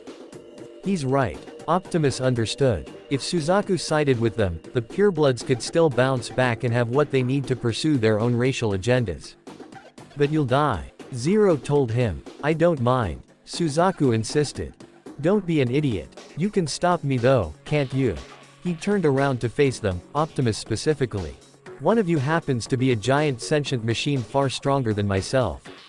If you want, you could stop me from leaving right here and now.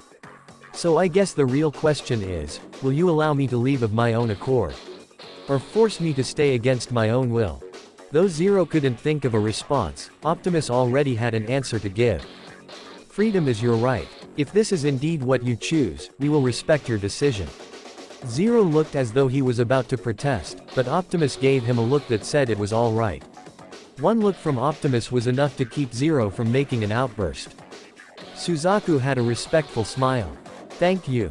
However, Suzaku, I ask for one thing. Optimus told him. Now that we have made our appearance, the Decepticons will more than likely make one as well. I implore you, do not trust them. Suzaku had a serious expression on his face as Optimus continued. There is one other thing.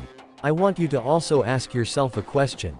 You say Britannia can change for the better, what if you go down this path, and you're wrong? That's a good question, Zero thought to himself. Suzaku was mildly surprised by that statement before he formed a neutral expression. Well, I'll just have to hope I'm not. Even still, I thank you both for saving me. With that, Suzaku had left the building and would find his way to the authorities soon. Once he was out of earshot, Zero turned to Optimus. You're letting him go. We have no right to deter him from his path. This is his choice and we should respect it. Optimus replied. But he could die, Zero exclaimed. No, he will not. Optimus began. You exposed yourself as Clovis' true killer, and our actions, along with Orange, have also exposed the purebloods' own conspiracy, and thus we have confirmed that Suzaku is innocent. As corrupt as they are, the Britannian judicial system cannot condemn Suzaku without facing a significant backlash from their own populace, maybe even that from certain members of the royal family. Lelouch could think of maybe one or two of his half-siblings who would actually be disgusted with the purebloods' actions, primarily using the Death Clovis to further their own agenda. There would be no way they'd let something like that go unpunished. Even so, what would you do, Lelouch? Optimus asked. Would you use your power on him to strip him of his free will and force him to stay with us? Lelouch did not expect that sort of question, nor could he think of a response. Optimus saw this as something good. However, he would not force his own friend to do something he wouldn't do, even if he completely disagreed with his action. You care for your friend. Optimus continued. That is evident, however it is also important for you as his friend to respect his choices. You may try to change his mind with your words and actions if you desire, however I cannot condone stripping an individual of their free will to get what you want. I can see where your power can be useful and there may be times when you have no choice but to use, but I would not recommend becoming completely dependent on it, especially considering we all still know very little about it. Deep down, Lelouch knew that Optimus was right. He wouldn't force Suzaku to do anything he wouldn't want him to do, and his power was still new and largely unknown to him. Maybe caution was the better step. So, what now? He asked. For now, I believe it is best for you to return home. I will confer with the resistance group at present and return to the Ark afterwards. Bumblebee will maintain cover at your school and we will contact you on our next move. Alright, that's probably for the best. Lelouch nodded. I'll see you soon. He began to walk out of the auditorium. Optimus had walked out of the large hole and around the ruined building where he met with the Kazuki resistance group. They were slightly startled a bit as he walked onto the scene but quickly recovered when they remembered he was on their side. Well, how'd it go? Ogi asked. Suzaku Kururugi will not be coming with us, Optimus said, much to their surprise. Are you kidding? After all Britannia's done to him. And after all the trouble we went to rescue him. Talk about ungrateful. Tamaki shouted. Tamaki, we didn't really do anything. Zero and the Autobots did all that stuff. One rebel pointed out, resulting in Tamaki comically pouting. Given the circumstances, I would say that is the right call, Optimus said, getting the group's attention. Suzaku may not have been the one to kill Prince Clovis, however if he openly sided with the party responsible for the event, it would still give the purebloods the excuse they need to persecute the Japanese. Meaning rescuing him would have all been for nothing. Ogi realized, with Optimus nodding in confirmation. Yeah, I hate to admit it, but it kinda makes sense. Another rebel seemed to agree. Hey, where's Zero? Colin asked. He has returned to our base with the remaining Autobots, Optimus said. So, what you said about these Decepticons, you really think they're the ones in control here? Colin asked again. Indeed, they are, Optimus confirmed, and as we have mentioned their names in this incident, I have reason to believe that they will begin to take a more active role in the coming conflict. So you're really serious about this? Tamaki questioned. You and all your robot buddies are gonna take on Britannia and these con guys. We have no choice, Optimus stated. If we do not stand against them, this world will fall prey to their evil. Optimus, sorry to ask you this but, why are you helping us? Ogi asked him. I get it that this Megatron guy is your enemy and all, but why are you helping us against Britannia? Wouldn't it be easier for you and the other Autobots to just leave and save yourselves? Perhaps, however that is an act we will not take, the Autobot leader said. Freedom is the right of all sentient beings, even if the Decepticons weren't involved. Britannia has no right to take away not only Japan's freedom, but the freedom of every other nation on this earth. We Autobots exist to protect those who cannot protect themselves. We will fight for this earth, even if it means facing the full might of the Britannian Empire. To say the Kazuki resistance group was surprised would be an understatement. Here stood a sentient alien machine, whom they barely knew, and he said he was going to fight for their freedom. He could easily side with Britannia, but instead he chooses to use his power and strength to protect the weak, not oppress them. Ogi looked towards his friends, including Colin, as they shared the same expressions and all thought the same thing. He smiled as he stood up. Optimus, if it's all right with you, we would like to help you as well. Other members of the group stood up and spoke out as well. That's right, we can't let Britannia get away with all this. If these Decepticons are as bad as you say they are, then you might need us too. Japan is our home and we're gonna fight for it all the same. Even Colin stood up. Britannia has taken so much from us, from me especially. If you can give us a chance to stand up to them and fight back, then I'm all for it, even if we have fight these Decepticons too.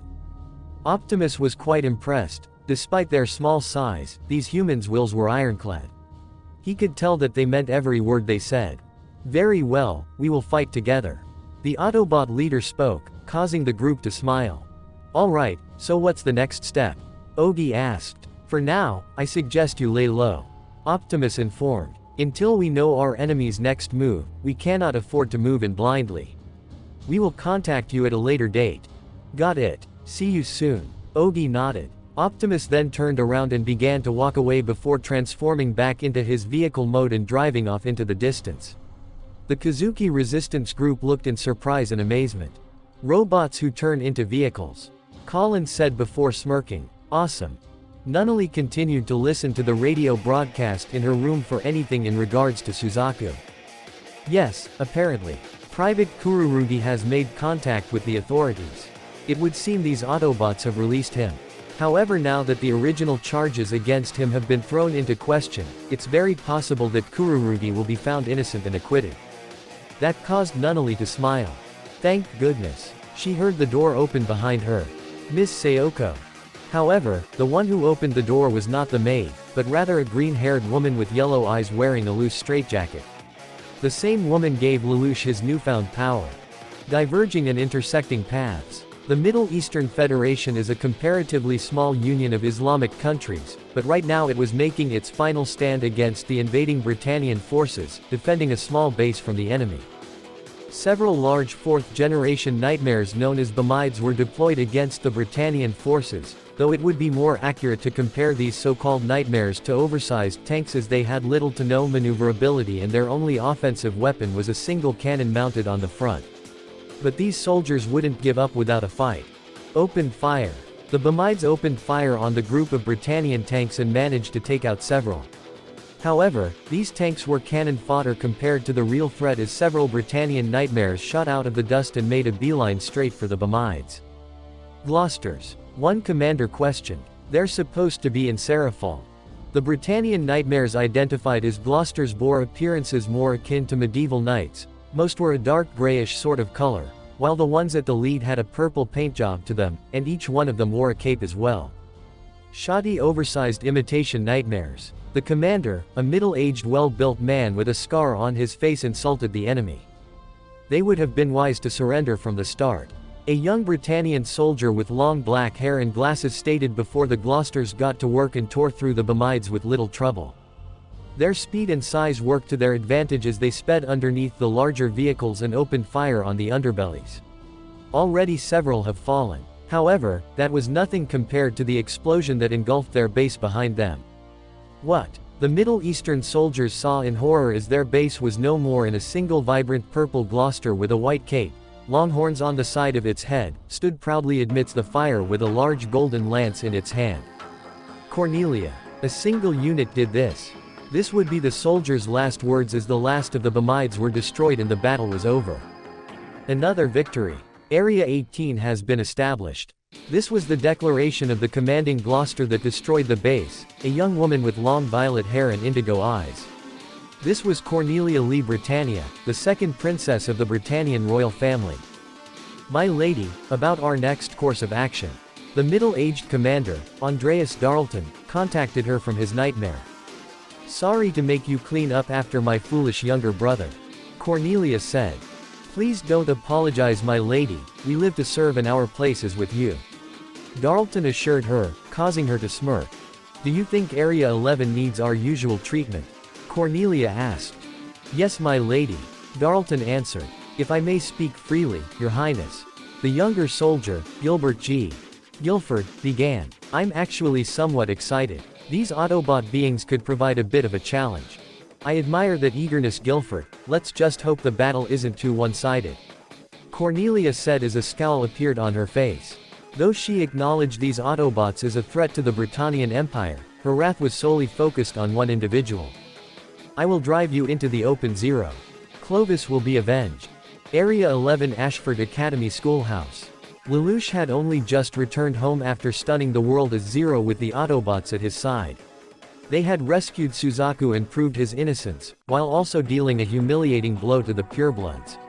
Optimus and the rest of Team Prime had returned to the Ark with the exception of Bumblebee as he stayed outside Ashford to watch Lelouch.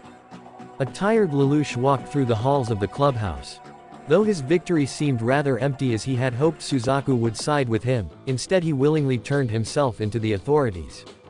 Though he knew Optimus was right that if Suzaku sided with them, it would still allow the purebloods to condemn more of the 11s, even if they had statuses, honorary Britannians, that along with the revelation of himself being Clovis' true killer will no doubt force the judiciary system to drop the charges against Suzaku.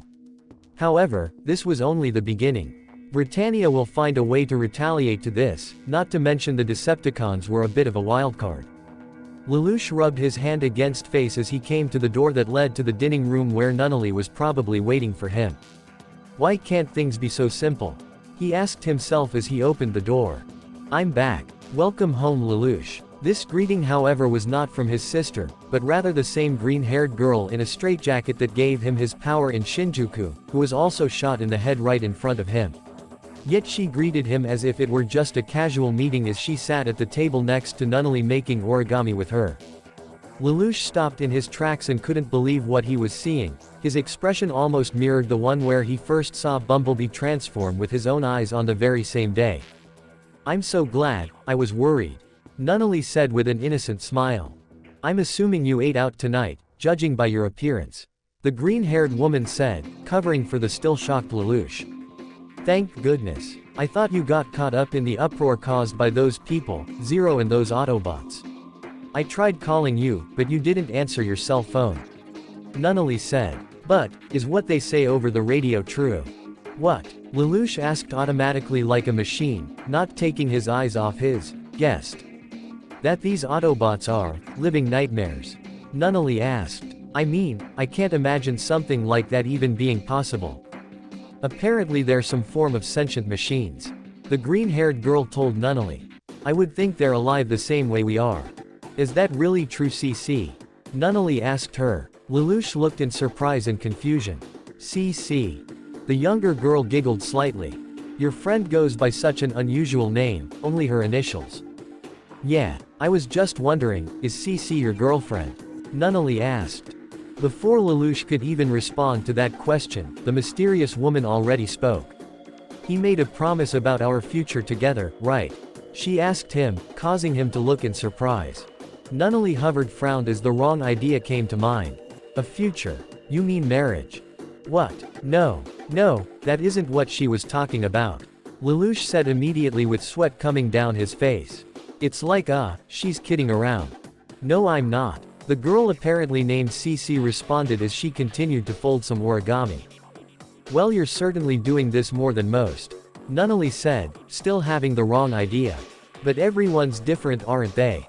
As she spoke, Lelouch lifted a teacup that was at CC's place. So I don't suppose it's that strange, but if you feel like you're ready for. Lelouch dropped the cup onto the floor, causing it to break, startling Nunnally a bit. Oh CC, look what you've done, you're soaking wet. Lelouch said while grabbing CC by the arm. Come on, let's get you to the bathroom into a dry change of clothes. He began to leave the room with her as he spoke to Nunnally one last time. Nunnally, stay here and I'll get that cleaned up in a minute. And she was kidding before, just a dumb joke, that's all. He left, leaving Nunnally even more confused than before. Lelouch practically dragged CC into his room and threw her down onto his bed. Who are you? He questioned. She sat up and observed her new surroundings. She said, my name, I'm CC. That's not what I meant. Why aren't you supposed to be dead? CC finished. So, do you like the power that I gave you? She asked as she turned to face him. His Geass flashed in his eye for a brief second. As I thought, it was you. Dissatisfied? She asked as she sat on his bed. On the contrary, I'm grateful. Lelouch said. It allows me to speed up my schedule tremendously, which is a huge help. Your schedule? Yes, my schedule for obliterating Britannia. Lelouch confirmed. However, it also spawned unexpected complications as well. You mean those Autobots? CC asked. So you know of them? Lelouch asked. Pretty sure the whole world knows about them now. CC remarked as she fell flat on his bed. Considering that flashy show you put on with them. What can I say? It's about time Britannia was dealt some humiliation. Lelouch said with a devilish smirk. The mysterious woman looked at the ceiling. I just knew he'd turn out to be a fascinating guy. What will you do now? Lelouch asked her. I'm sure the military is after you. Not the entire military, only a small faction of it. CC answered. So it shouldn't be difficult to find a hiding place. She said as she took off her straitjacket to reveal some white undergarments, not carrying that she was undressing in front of someone else. I can make do here. What? You expect to stay here? Lelouch questioned. CC already pulled the blanket over herself as she made it clear she would be sleeping in his bed. A gentleman would sleep on the floor. Don't joke around. My being caught would cause trouble for you too. She insisted. It's dangerous to stay together. He argued as he stood over her. If I wander the streets, they'll find me. This isn't about you. Lelouch continued to argue. It's my situation. I hate stubbornness. CC turned over, being quite stubborn herself about this. You sure take things casually, don't you? Lelouch stated as he sat at the side of his bed. How did you manage to survive before this? What did you do before now? And what's the deal with that so-called contract you spoke of? Good night, Lelouch, she forced, indicating she was not going to answer these questions. Lelouch sighed. Just when he thought the situation couldn't get any more complicated. If she stayed here, it could put Nunnally in danger, but with the uproar he caused a few hours ago, there was no doubt both the police and military were combing the streets looking for Zero and the Autobots so she could get caught if she left now. He would let her sleep here for tonight. Tomorrow he'll take her to the Ark and let the Autobots do some questioning. Maybe they could get more information out of her and the Ark would be a safer place to stay at than here. He gave a deep sigh. Guess I'm sleeping on the couch tonight.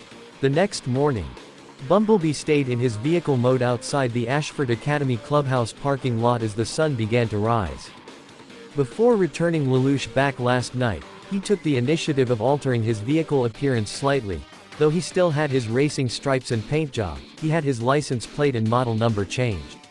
They were small appearances, but enough so that no one would really notice the difference between this and what he had before back in Shinjuku, as he would be looking like that when going into battle. He then noticed Lelouch walking out toward him and was a bit surprised. It's a little early for him to be out. His classes don't start for another few hours. However, he spotted someone behind him and his optics would have widened in shock if they were shown. Wait a minute, is that? Lelouch practically dragged CC towards Bumblebee, whom he'd imagine was quite shocked since he saw her get shot in the head back in Shinjuku. Hey, you awake? He asked. Technically we don't sleep like you do. Bumblebee responded. But, his optics widened in shock as he saw who was next to him. Wait, is that girl? The same one that gave me the power back in Shinjuku. Yep, Lelouch confirmed. How in the name of Primus is she even alive? CC finished. I'm guessing I'm going to be asked that quite a lot. Lelouch and Bumblebee were both quite surprised. Wait, you can understand him? Lelouch questioned in shock. Of course I can, can't you? She asked him nonchalantly. But he has a translator. You don't. So? She asked. Lelouch simply pinched the bridge of his nose and sighed as Bumblebee spoke again. So, to the Ark then. Yup. Bumblebee's side doors open, allowing both Lelouch and CC to step in as the Autobot in disguise drove off away from the school. Once he was far enough away, he made contact with the rest of his team. Ratchet, I need a ground bridge. A portal opened less than a second later, which Bumblebee drove into before it closed shortly as to not draw any attention. Optimus, RC, Bulkhead, Ironhide, Ratchet, and Cliffjumper were all gathered at the Ark's bridge along with Fix-It as he made his way toward the front of the group as Bumblebee drove into the room. The doors opened, allowing Lelouch and CC to step outside as Bumblebee transformed back into robot mode. Though the team was mildly surprised by the girl that Lelouch brought with him. Lelouch, who is this? Ironhide questioned. Meet CC, she's the one who gave me my power. He answered, causing many of them to look in shock. This is the person who gave you the stare. Fix-It questioned in surprise. The stare? CC questioned with a raised eyebrow as she looked around at the surroundings of the Ark's bridge. That's what Bumblebee calls Lelouch's newfound power. It is called Geass. The stare sounds like something out of a comic book. CC said causally, despite the fact that she was now surrounded by massive sentient robots. Geass. Ratchet questioned as all the Autobots looked towards Lelouch. Didn't you say she was dead? RC questioned him. Yep, shot in the forehead. Lelouch pointed to his own forehead for emphasis. Can all humans survive from that? Bulkhead asked. Cybertronians can't survive headshots, what makes you think human can? Ironhide told him. CC looked around at the surprised group of Autobots. So, you're the ones who are going to destroy Britannia. She says that so casually. Cliffjumper whispered to RC, who was about as confused as he was. Optimus leaned down to get a closer look at the girl. Who are you? Lelouch said my name. I'm CC. That's a machine's name, Ratchet stated. What's your real name? This coming from a literal machine. The girl rebutted. Along with someone who's on the same team with a being named Bumblebee. This resulted in Bumblebee giving a slight glare in her direction. You don't seem afraid. Optimus spoke in a calm voice. Are you not surprised to see us? After the ruckus you and Lelouch put on last night, I was actually expecting to see you. Besides, at this point, nothing surprises me anymore. She replied. What do you mean by that? RC questioned. How are you even still alive? How exactly did you give Lelouch this, Geass, or whatever you want to call it? How do you even know it was Lelouch out there last night? Ironhide questioned as well. What exactly do you want? Are there others like you? Ratchet also questioned. Have you given this, Geass, to anyone before? What kind of a name is, Geass, anyway? The stare, sounds way better. Bumblebee noted. What's with the getup? You an asylum escapee or something? Cliffjumper questioned. CC gave each of them an apathetic look. If I don't answer these questions, do you intend to force the answers out of me? This surprised most of Team Prime as they looked at Lelouch. Hey, don't look at me. She gave me the same treatment last night. He quickly said. Most of the team sighed while Optimus had a look of understanding. If this CC does not wish to answer our questions, she does not have to. However, if there are dangers to be expected from this unique alignment of ours. Oh relax. CC assured as she began to climb up a ladder along the side of the wall with an observing Fix-It following right behind her. Lelouch and I have a contract, I wouldn't do anything that would endanger it or him. And seeing as how you are now working with him, you have nothing to fear of me. If anything comes up and I find it necessary to inform you of it, I will. She got up to the platform along the side and began to walk around it. Well, if it is not too rude, do you have the same power as Lelouch? Fix-It asked as he continued to follow CC. Seeing as how you gave it to him, it would only be logical that you have the same power as Shell. Well. You seem to be glitching up. CC noticed. Yes, I am aware. Fix-It nodded. Well, to answer your question. No, I do not have the same power. CC responded. Okay, so what do you have? Bulkhead asked. CC said nothing as she walked up to the front of the bridge just below the main window where she saw all the fish swimming by. Underwater. Yes, this does seem safer. The Autobots looked amongst themselves and even Lelouch as they could tell this wasn't going to be easy. Not much of a conservationist, is she? Cliffjumper asked. Doesn't seem that way. Lelouch answered. Just when I things couldn't get any weirder. RC rolled her eyes. Aside from the obvious, what exactly do you know about this girl, Lelouch? Ironhide questioned. All I really know is that a small faction of the military is looking for her. The former prince turned revolutionary responded. And seeing how she was the reason that whole mess in Shinjuku started, not to mention the Royal Guard soldiers were under orders to bring her back alive, I can assume either Clovis was a part of it. Well, not like we can ask Clovis at this point. Bulkhead noted. Considering he's pushing up lug nuts now. Optimus then spoke up. Lelouch, while I agree there are many things concerning this CC individual, I feel at the moment it is best to focus on current matters that we are directly connected to. Yeah, you're probably right. Lelouch nodded. CC can wait, right now he and the Autobots were about to start a revolution that needed their immediate attention. So, what's the situation? The situation is that yours and our faces are all over your world's internet. Ratchet typed on his console to where the front window screen displayed multiple websites and news articles, each of them featuring Zero and the Autobots during their confrontation with the Purebloods the previous night. Well, I don't see your face there, Doc. So you're not the star here. Cliffjumper joked. Cliffjumper, this is no laughing matter. Ratchet told him. So, is there anything in regards to us that could be considered dangerous? Lelouch asked.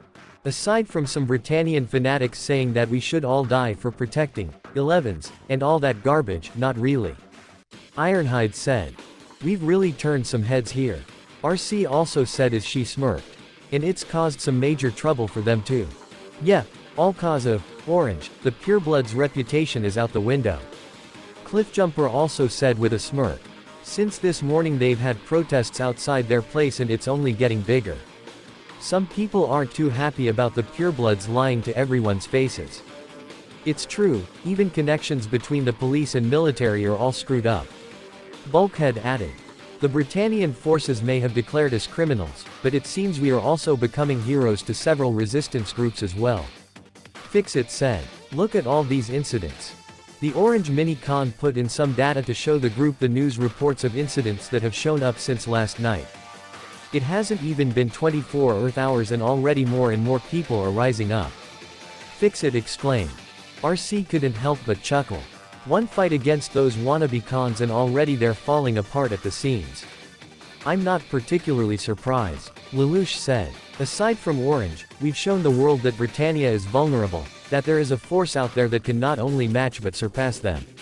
These resistance groups will be following the same sort of lead and will definitely cause some trouble, but at the moment we cannot afford to get sloppy. This is only the beginning.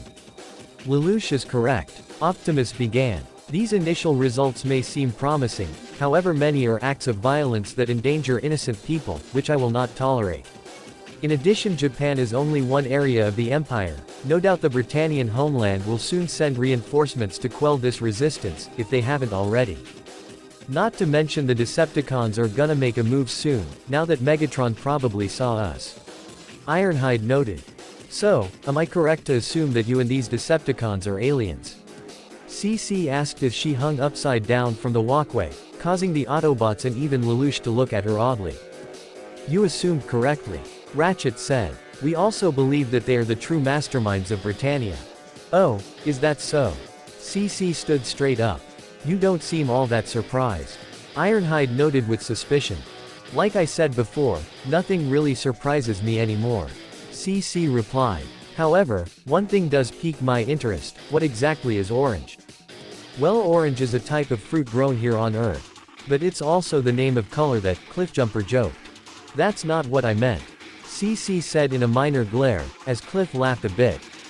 You know, for someone who doesn't answer questions, you sure ask a lot of them. RC noted as well with suspicion. You don't have to answer my questions, just as I don't. Ironhide, RC, Ratchet, and even Lelouch were starting to get a little miffed by how apathetic CC seemed to be, but Optimus chose to remain calm as he answered.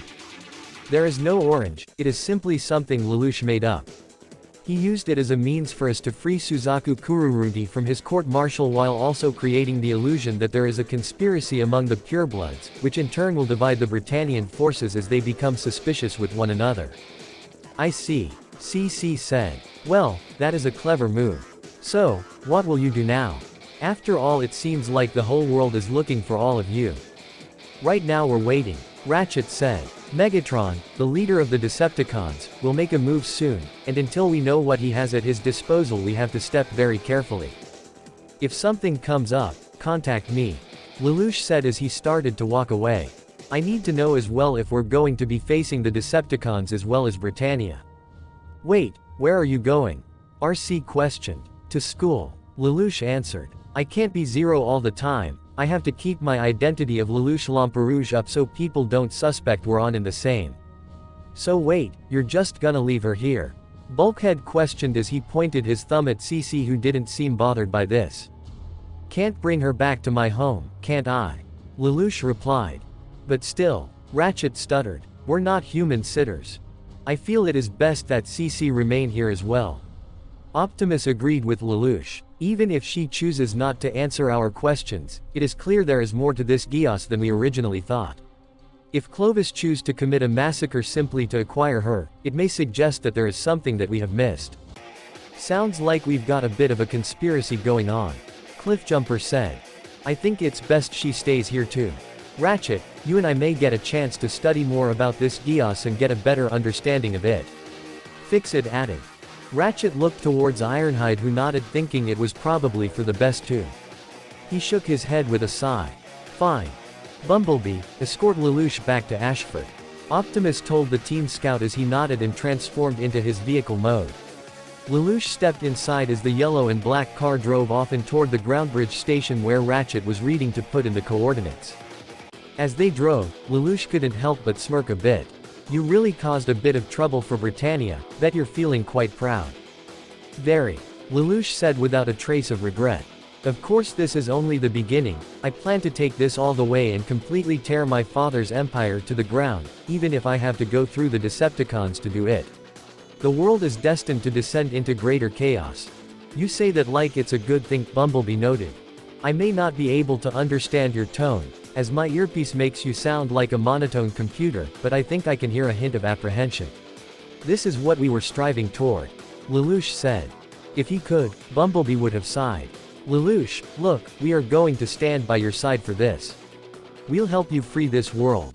But trust me when I say there is no such thing as a good war.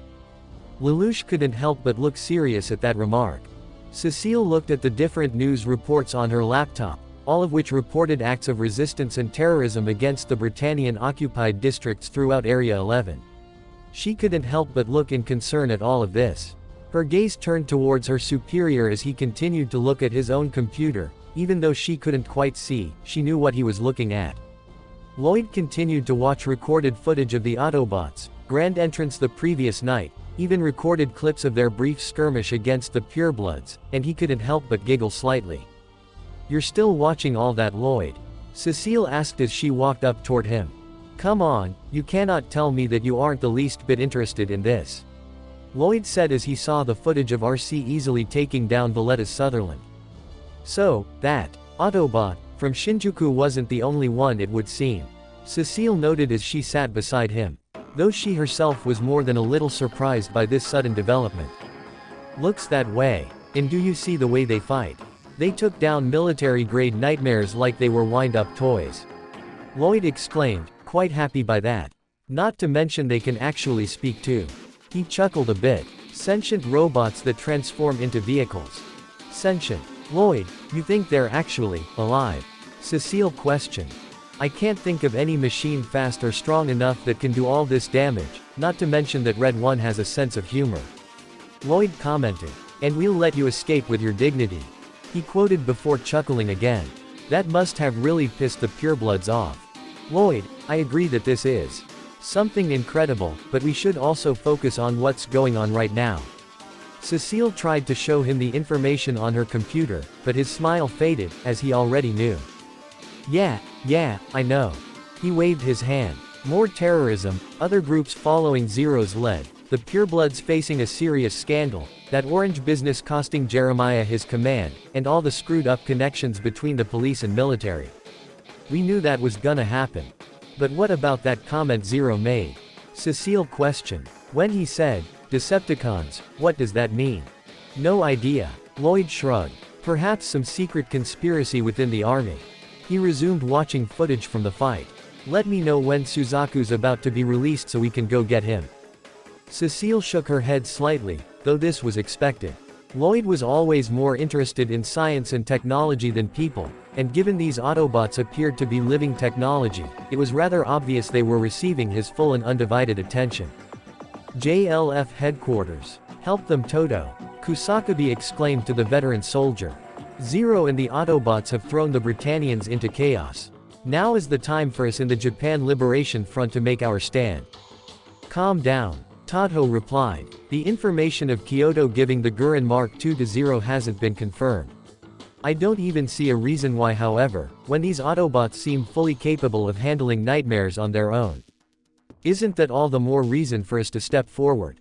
Kusakabe questioned. "With so many other cells and groups fighting, we can easily join in and possibly drive out Britannia entirely." "Don't let all this get to your head," Toto told him. "If we focus too much on Zero, we could trip ourselves up, and we know little to nothing about these Autobot beings."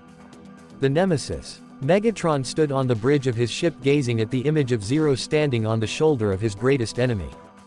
While he would absolutely divert his attention toward Optimus as he was his greatest threat, there was also something about this Zero character that piqued his interest.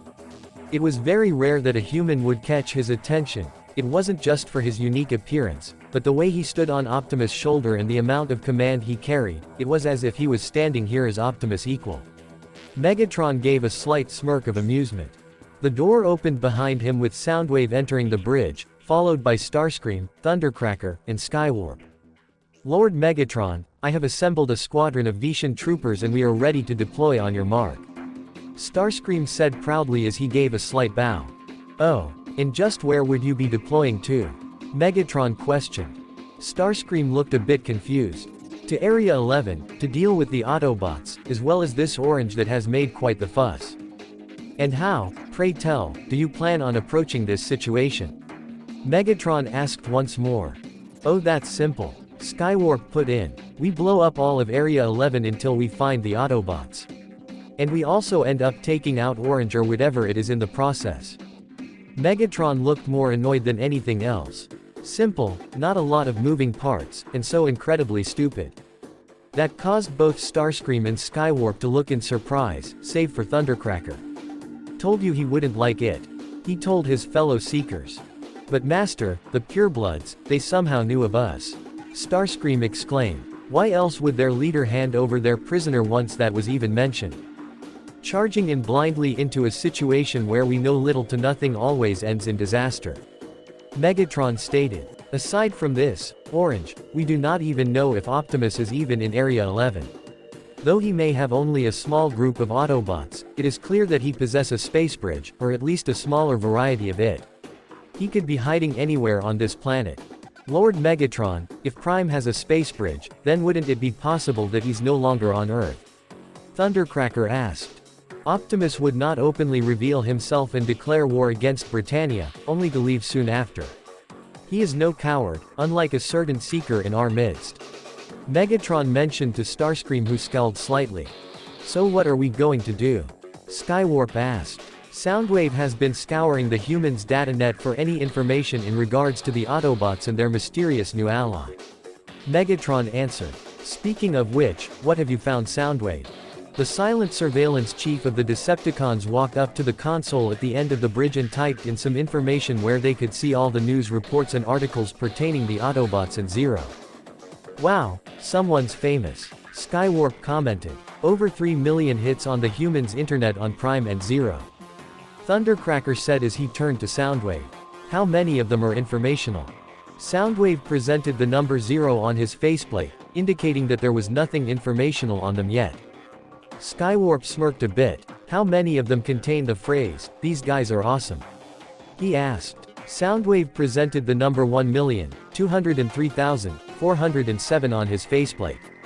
Skywarp chuckled a bit before Megatron gave a slight glare, silencing him. Starscream looked at the data on the screen in front of them. This is what the humans call the information superhighway. 1 trillion gigabytes of data, none of it useful. He slammed his hands on the controls in anger. So, what? We just wait. With not only the Autobots at large but Orange up in the air as well. Skywarp questioned. I am inclined to agree with them, Lord Megatron. Thundercracker added. The Autobots are clearly the graver threat, but the fact that the purebloods are somehow aware of our existence presents a significant problem. Is it? Megatron questioned. We know not what this, Orange, is, or if it is even real. This Zero character is aware of our presence because Optimus has told him. Obviously, considering they are working together. Starscream trolled while rolling his eyes. But is he the only one? Megatron pondered. Perhaps the leader of the purebloods is secretly working with Zero and the Autobots as a spy within Britannia's ranks. Or perhaps it is something else.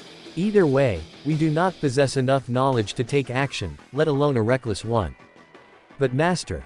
Starscream attempted to protest, but Megatron glared at him and growled slightly, causing Starscream to stutter before straightening up. Your wisdom is supreme, Lord Megatron. He bowed. Come Thundercracker, Skywarp, best we disassemble our squadron, seeing as how we have no current use for it. The three Seekers left the bridge of the Nemesis, leaving Megatron and Soundwave alone for a short time before the door to the bridge opened again and a different Decepticon entered. He was larger than most, about the same build as Optimus with a dark blue and yellow color scheme. You summoned me, Lord Megatron. The Decepticon bowed. I did, Dreadwing. Megatron acknowledged one of his most loyal soldiers. I trust you are aware of our current situation. I am indeed. The Decepticon known as Dreadwing responded as he stood up. It would seem the Autobots are indeed alive, and are recruiting humans to their cause. It would appear so, which is why I have summoned you. Megatron began. I imagine that soon, the human convicted for the death of Clovis, Suzaku Kururugi, will be released. He has undoubtedly had contact with Optimus Prime. Do you suspect he is working with Prime? Dreadwing asked. Even though he turned himself in shortly after his rescue. His position among the 11s is precisely why he was chosen to be prosecuted in the first place.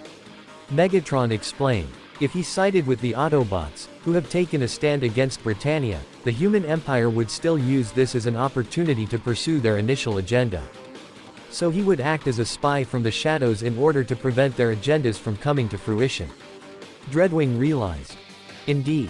Megatron confirmed. I want you and Soundwave to monitor him, and report back to me if you find anything suspicious in regards to his motives.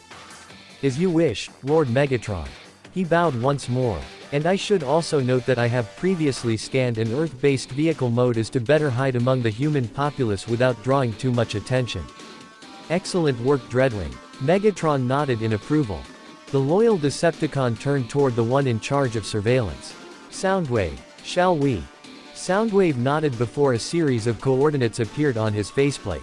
A second later, a ground bridge portal opened right in front of him. The two Decepticons entered the portal before it closed immediately, leaving Megatron alone as he looked more at the information, his eyes pertaining close towards an image of Optimus and Zero. So my old friend, just who is this human you seem so interested in? Area 11 Tokyo Settlement. Case number 107. Private Suzaku Kururugi, Area 11 Military Forces. In the murder of His Highness, Prince Clovis, you are no longer a suspect and hereby set free due to a lack of evidence. That was the decree of the judge as Suzaku was released from the courthouse. He bore some casual clothes, which included a brownish-green shirt with blue jeans and a long blue overcoat. He carried a bag over his shoulder as he had a few bandages on his face as he had a contemplating look on his face. What happened? I'm free. He spoke to himself. Though a part of him knew that would happen. Ever since Zero publicly announced he was Clovis' true assassin, it was most likely Suzaku would be released. Yet, why did he sound so disappointed?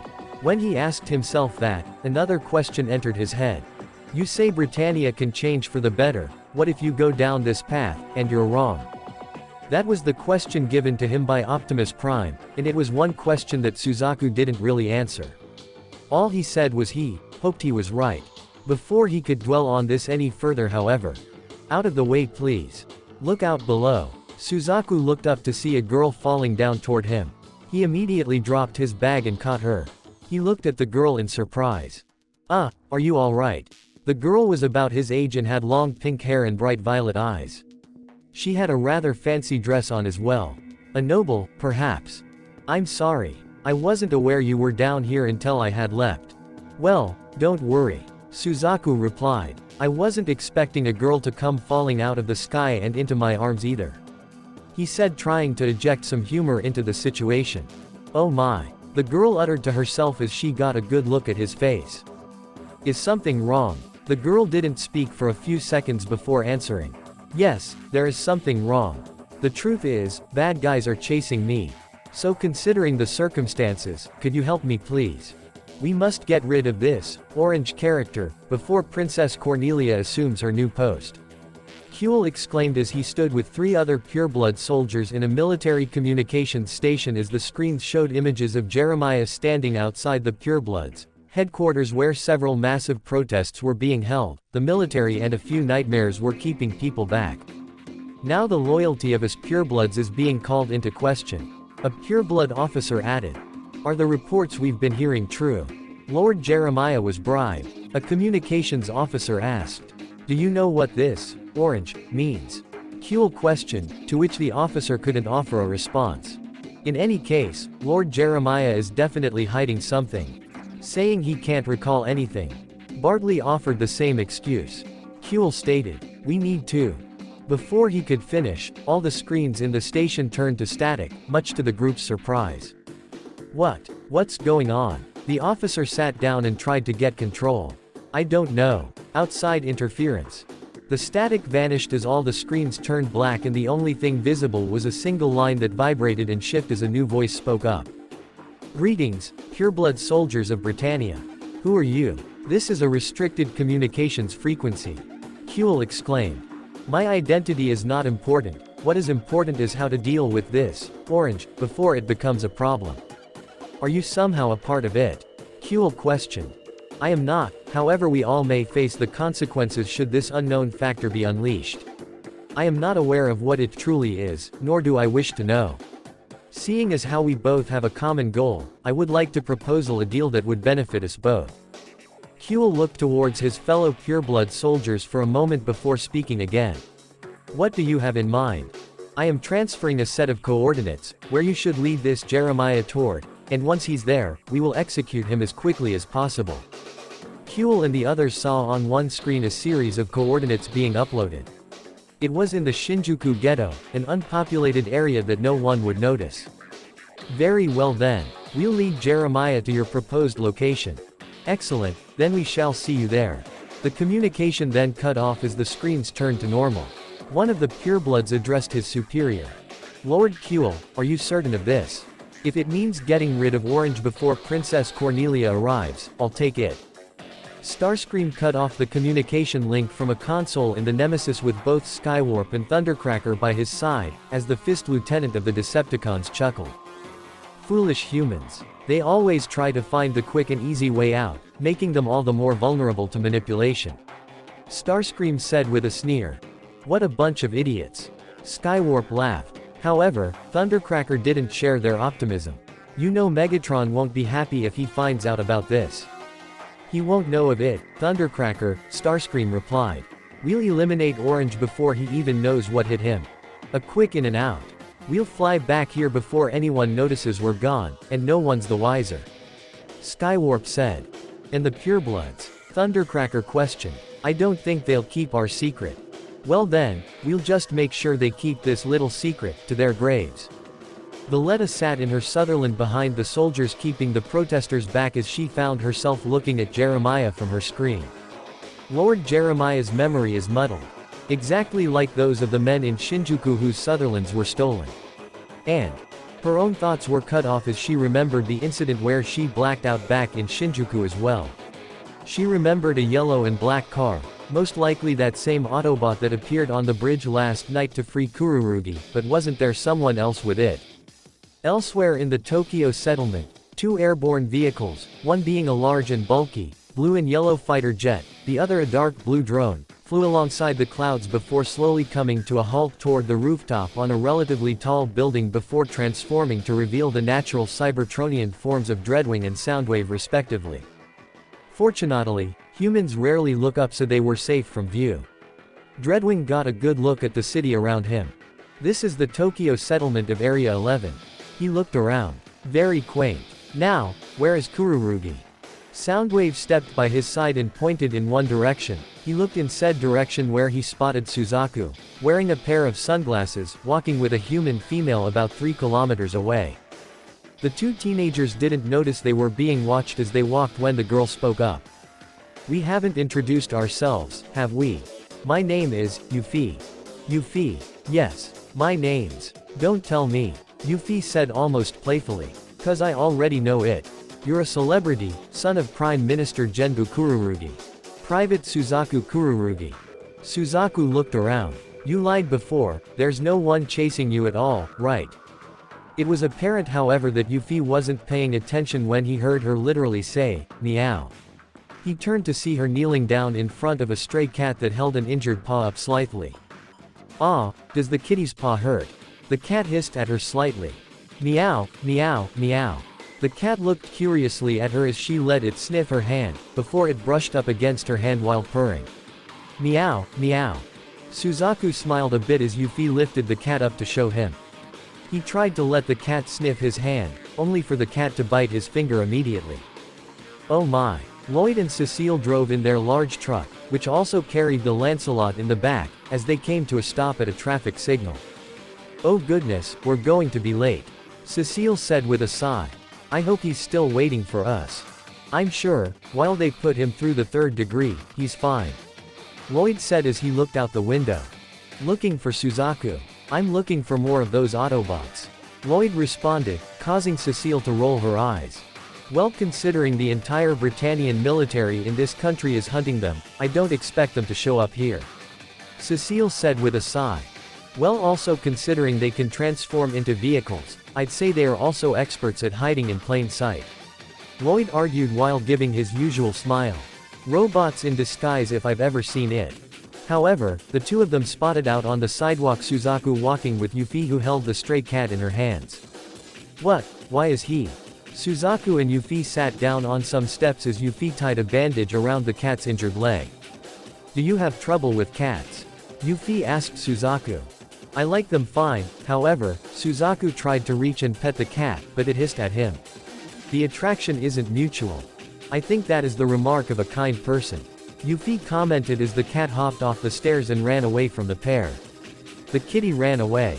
Yuffie, why did you tell me that lie when we met? Suzaku asked, considering she said her life was in danger, and seeing how that wasn't the case, naturally he felt confused. Do you ask because you are concerned about me? Of course. Good, then you can accompany me some more. She grabbed his arm and began to pull him with her. Come on, it'll be fun. For most of the day, Suzaku and Yuffie wandered around the city. They didn't really buy anything, just walked around, looked at some of the sights, had some lunch and talked quite a bit. Suzaku had taken quite a liking to Yuffie. She seemed very friendly, a bit impulsive however, but it was in a good way. Yuffie talked about how she was from the Britannian homeland and was a student until the previous week. This was the last day of her vacation and wanted to see as much of Area 11 as she could, and she was happy to do it alongside Suzaku. The two had enjoyed each other's company a great deal, neither of them really noticing however that they were being watched by two separate parties. One was Lloyd and Cecile from their truck, the other Dreadwing and Soundwave from a rooftop. The pair weren't the only ones taking in the sights however. While Dreadwing kept a close watch over Suzaku, he could tell that he wasn't in league with the Autobots, not at first glance anyway. However, he also found himself looking around at the Tokyo settlement. In a sense, it reminded him of Cybertron before the war began as people moved around about their daily business. It was no secret that Dreadwing truly missed his home. However, there was one moment where both Suzaku and Dreadwing from their respective locations found themselves looking at a news report on a Jumbotron on a nearby building that showed the image of Zero, Optimus Prime, and the other Autobots as they made their public debut the previous night. Both of them looked serious at the image. The teenage pair walked for a bit more as Yuffie asked him a question. Suzaku, would you mind taking me to one more place, please? Suzaku gave a playful bow. Your wish is my command, my lady. Where to?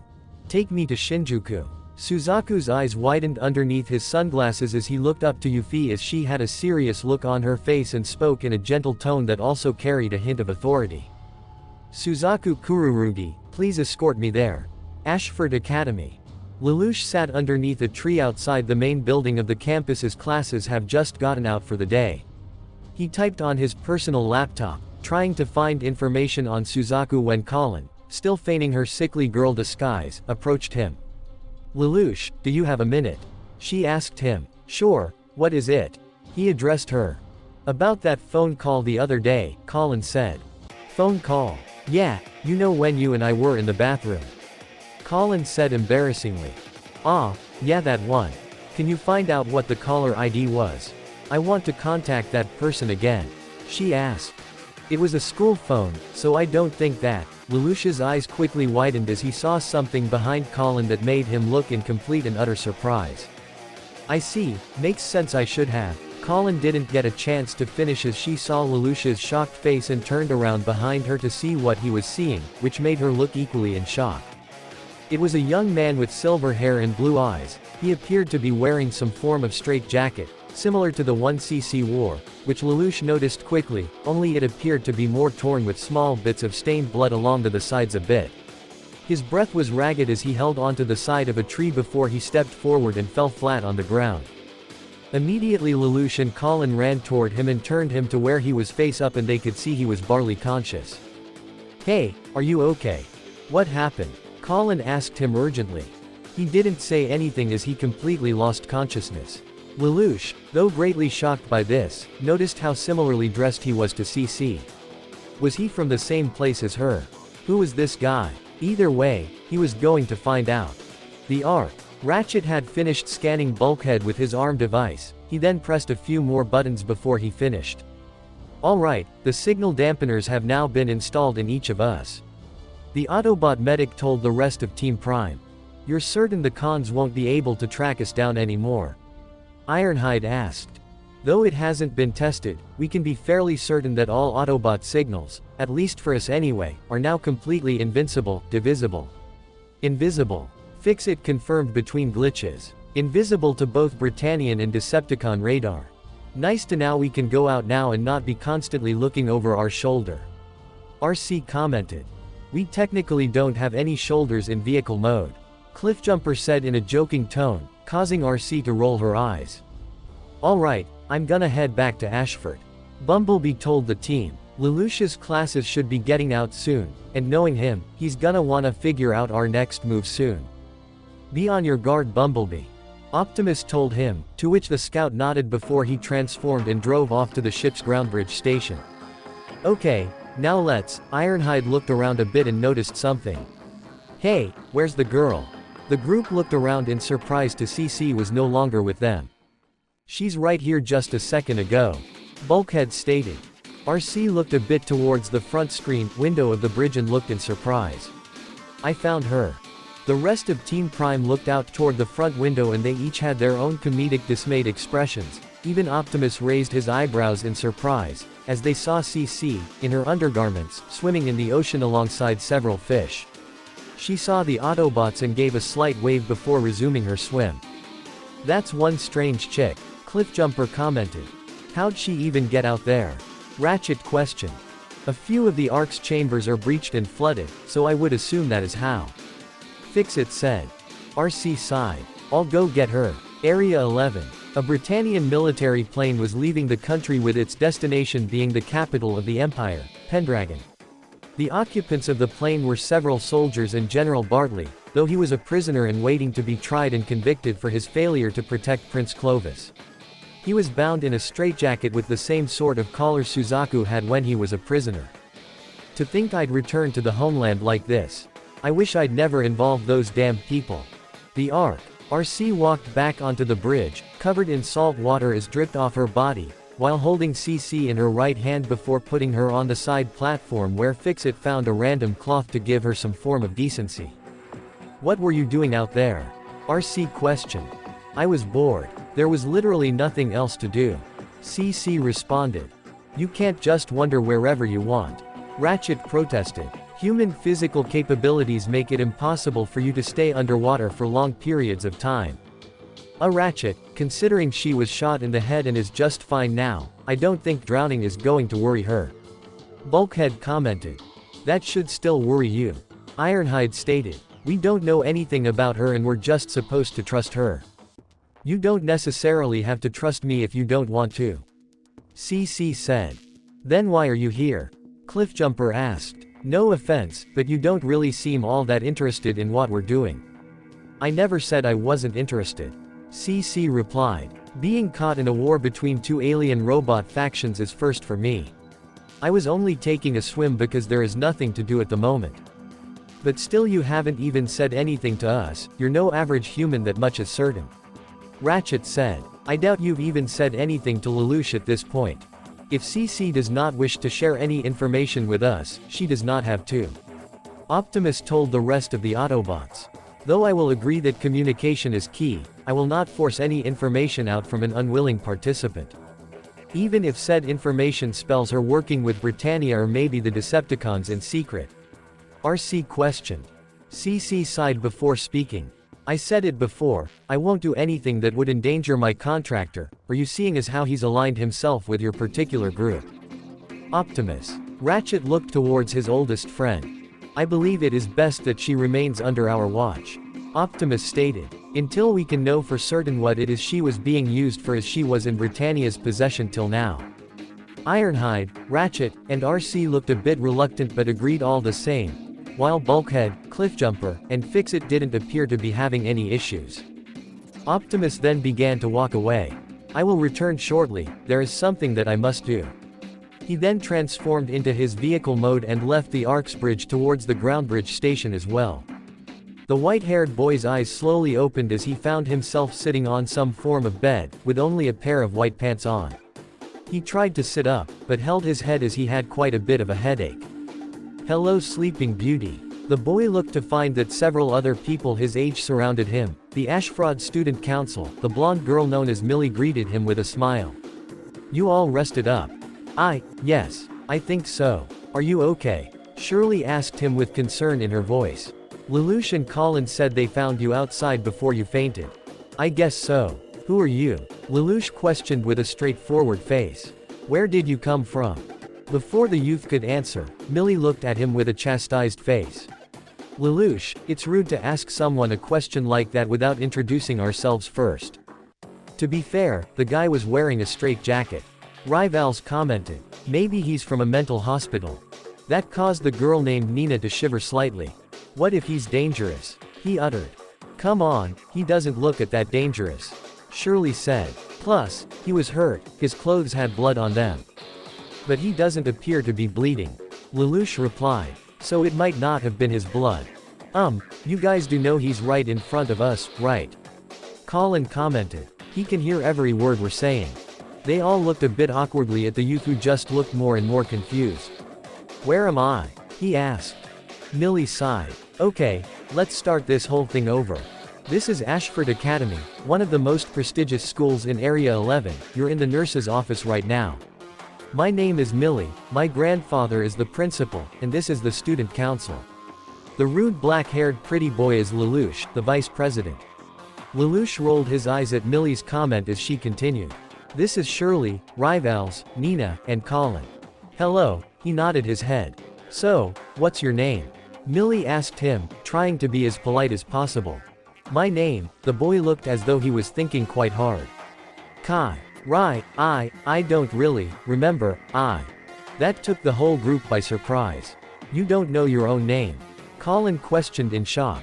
No, he shook his head, not really believing it himself. Really? Is there anything you remember?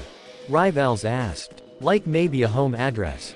Your parents? Someone you live with? Shirley asked as well. Are you, an 11? Nina asked timidly. He shook his head once more. I don't know. I don't know anything. All I remember is just waking up here.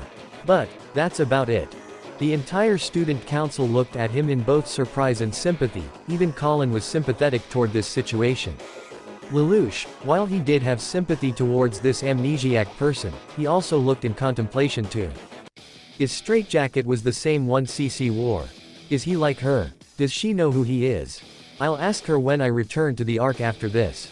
Hey, tell you what. Millie told the white-haired youth. Until we figure it out, you can stay here. That took him by surprise, along with the rest of the student council. Seriously, Madame Prez? Rivals asked. Well yeah, we can't just let him out back into the streets. Millie said. Yeah, but he could be dangerous, Nina uttered. Come on, he doesn't look that dangerous to me. Shirley said with a smile as she turned to the amnesiac youth. You can stay here as long as you want. I don't know what to say. Don't worry about it. Rivals gave him a friendly smile. Are you sure this is okay though? Colin asked Millie. I'll talk with my grandfather and he'll understand. The blonde began to explain. He may have to be enrolled as a student, but I'm sure it'll be fine. Well, if he's gonna attend the school, we're gonna have to give him a name. Shirley said. You said, Rai, when you tried to remember yours. I kinda like Rai. Lelouch smirked a bit. In Japanese, the word, Rai, is translated to lightning. Ooh, I really like that. Rivals smirked. Colin suppressed her own smirk as the name did sound kinda catchy. Millie turned to the white-haired boy. So, what do you think? Millie asked. It's what people are gonna call you, and if you don't like it. I actually like it. He gave a weak smile. Yeah, Rai it is. Well then Rai, welcome to Ashford Academy. Millie greeted proudly with both her hands on her hips. So, where's he going stay? Colin asked. He can stay at the clubhouse with Maya Nunnally. Lelouch said. I found him, it's only fair I give him a bed to sleep on. The truth is, he could also use that to keep an eye on him. If he came from the same place as Cece, he might be able to learn more about her, and incidentally more about his Geass. Shinjuku. The sun had begun to set upon the ruined ghetto as Optimus, while maintaining the cover of his vehicular mode, slowly rode through before coming to a halt at a field of makeshift graves for all the people who died a few days ago. Several pipes were stuck into the ground as makeshift tombstones with flowers, toys, cookies, and other various items laid in front of them, and that was only for the bodies, or what remained of them, that could be found and buried. For those that had no remains left at all, pictures and names were placed upon a ruined wall with flowers laid across the ground. It pained Optimus a great deal to know just how many innocent lives were lost, all the people that he couldn't save, men, women, old, and young, even children. All of this, just because Clovis made a mistake and he tried to cover it up with something like this. The last of the primes certainly knew how to keep his emotions in check, and also understood one of the most difficult things about war, that you can't always save everyone. It didn't ease him in the least. The most he could do now was pay his respects for those that he couldn't save and do what he can to help those that he could in the future. The Shinjuku ghetto, ruined again. Optimus heard a familiar voice as his optics located Suzaku and a certain pink-haired girl with him a bit ways away, also paying their respects. It was a surprise that Suzaku didn't notice him, probably because he hadn't seen his vehicle mode before. It was best that Optimus not interact with Suzaku at the moment, not when revealing himself could bring the Britannian military back here. The residents were starting to return too. Yuffie's face was one of great sorrow. Those news reports said that terrorists used poison gas, but there never was any gas, was there? No, there wasn't. Suzaku confirmed. So, is it true? Yuffie asked as Suzaku looked towards her. That CL, Prince Clovis, just ordered all these people to die. I can't say for certain whether it was or not. Suzaku replied. But I'm not naive enough to think that it was just terrorists who were responsible for this. Yuffie looked at the graves once more and noticed how many of them were for children. Clovis, why would you do something like this? Something so horrible. However, it was not just Optimus that noticed all this as well. At the top of a ruined building, Dreadwing and Soundwave were a relative distance away, though Optimus had not noticed them, and neither of them noticed the disguised Autobot leader either. Each of them had a different view on this situation. Soundwave paid all this destruction no mind. He didn't enjoy it, but he didn't mourn for these people either. This particular Decepticon was about as cold and emotionless as they came. If Megatron had ordered him to, he would have completely eradicated this entire ghetto and all its inhabitants without the slightest hint of regret. But at the moment, Soundwave's only priority was monitoring Suzaku, which he was. Dreadwing however had a different opinion. He felt a tad bit of sympathy for those whose lives were lost here, as well as this scene also reminded him of Cybertron, and the desolation that followed from all the constant fighting and warfare. Though he still watched Suzaku, he silently closed his eyes and bowed his head slightly out of respect for the people whose lives were lost. Man, they didn't use RGMs on the 11s, I figured they wouldn't. All 5 of the individuals noticed a group of young Britannian students, from Ashford Academy, taking pictures in front of the ruins and graves, not really caring for those who died here. Hey look, those are marks from Hummer rounds. Get a clear shot. He posed in front of his friend with a camera. Say cheese. He took the picture. Okay, me next. Each of the individuals had different opinions in regards to this. Soundwave didn't care, unsurprising. Dreadwing glared slightly at those who desecrated these graves. Optimus had similar feelings, though they were of sorrow for their ignorance, rather than anger. Suzaku and Yuffie each felt the same sort of thing as the disguised Autobot. Jeremiah piloted his Sutherland down the streets towards Shinjuku as fast as he could once he received the report. This is accurate. This information about Zero. Yes sir. Lord Kuehl contacted me. Are there any Autobots with him as well? Yes sir. The yellow one. The same one from before. He uttered to himself, the one that took him down twice in Shinjuku. Now it was time for some payback. Alright, set up a cordon around Shinjuku Ghetto Sector 4 at once. Cordon Sector 4, Roger. The communications officer replied before hanging up. He smirked to his associate. Okay, balls in your court now Lord Kuehl. Suddenly a sword came in between the two of them, causing them to look up in shock as they turned around to see the blade's wielder. I wanted to be put through to Lord Jeremiah, but it appears you're too busy now. Valletta said with a hardened glare. Shinjuku. Get out of here you damn Britannian bastards. Tamaki exclaimed to the 2 students as he, and his 2 friends, all 3 of which were rebels who were now secretly working with the Autobots, were more than angry with them, Tamaki having slapped the camera down onto the ground. Optimus, Dreadwing, and Soundwave noticed this as well, as did Suzaku and Yuffie, the girl giving an audible gasp. Stay here, Suzaku told her as he ran towards the scene. How dare a lowly 11 speak like. Don't call me an 11. I'm Japanese. Tamaki yelled. Wrong. You seem to forget that your people lost. You're nothing more than a beaten dog. Tamaki growled. You racist pig. Stop. Please. No violence. Suzaku ran towards Tamaki. Stay out of this. Tamaki swung the back of his hand at him, knocking the sunglasses off and revealing his face, surprising everyone present. "You're that," one of the rebels uttered in shock. "Are you, Suzaku Kururugi?" Tamaki asked, also in shock. Suzaku didn't answer and simply looked down. "Hey, sorry we didn't know it was you," one of the rebels said. "Are you doing okay?" Another rebel asked, surprising Suzaku. Yes, why wouldn't I? Well, didn't the purebloods frame you and try to get you killed?" The first rebel questioned. That doesn't matter," Suzaku said as he faced the trio of rebels. "What does matter is you attacking these two." "Are you kidding me?" Tamaki exclaimed. "These guys are pretty much pissing on people's graves. Are you seriously okay with that?" "No, I'm not alright with that," Suzaku quickly stated. "But, there are other ways to handle this without resorting to violence." Tamaki scoffed. "Well, alright then, Mr. Pacifist, why don't you handle this?" He gestured towards the two Britannian students.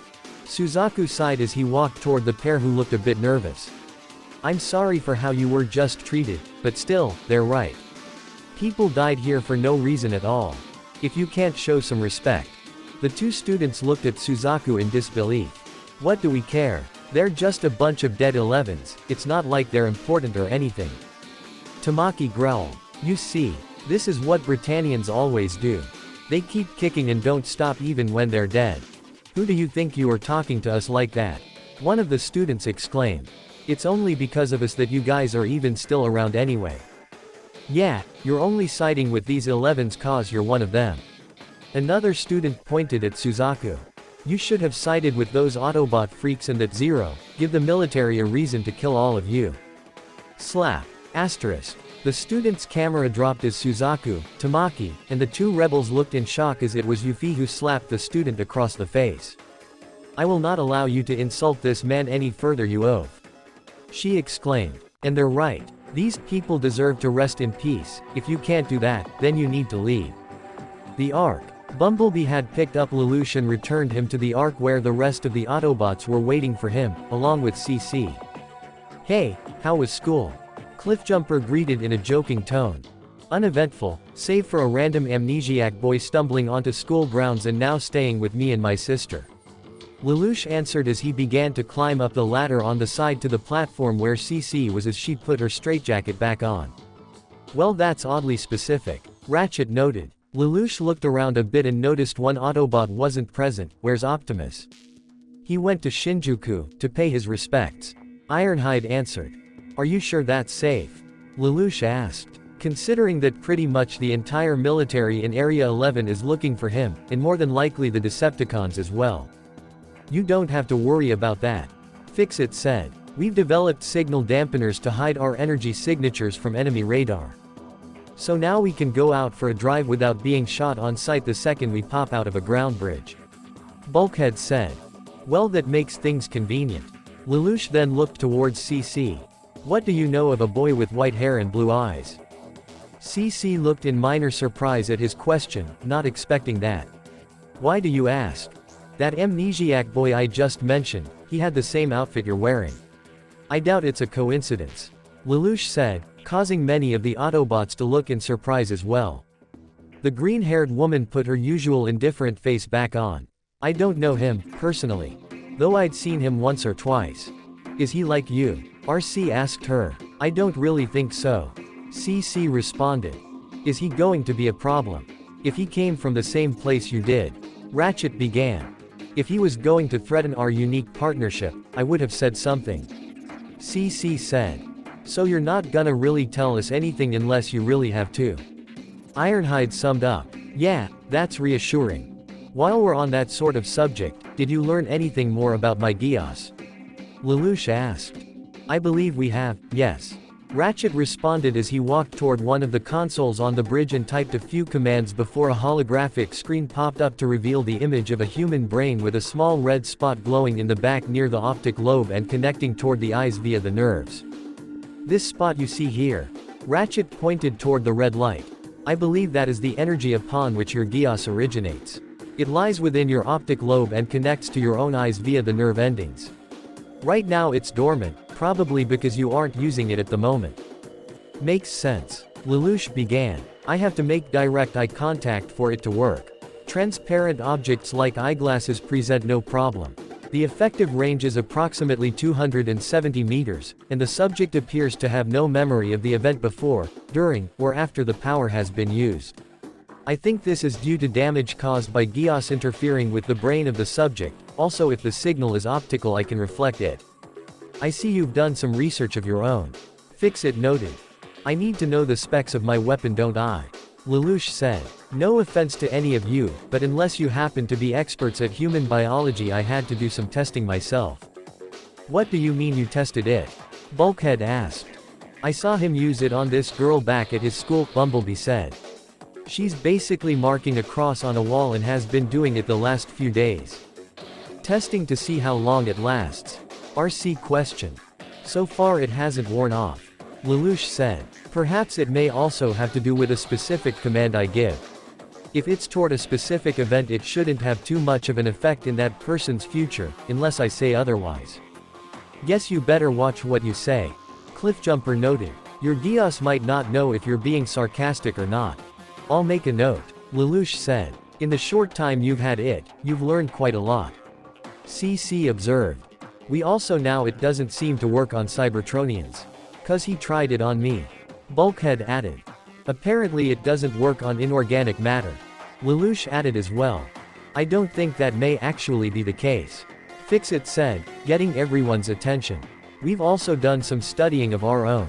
Your Geass is a form of energy that is currently inhabiting your brain, and it affects other individuals because it interacts directly with the nerve endings.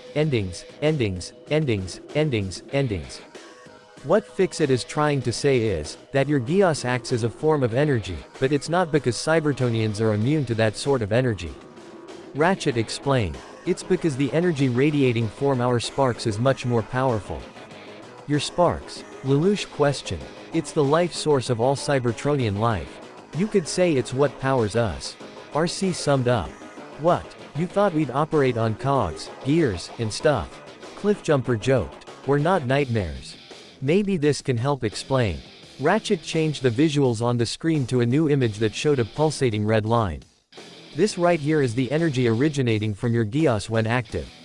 And this. He typed in a few more commands to show a pulsating blue line above the red one, and it was much larger and more active than the red one. Is the average energy output of all Cybertronian sparks. As you can see, the difference is quite clear.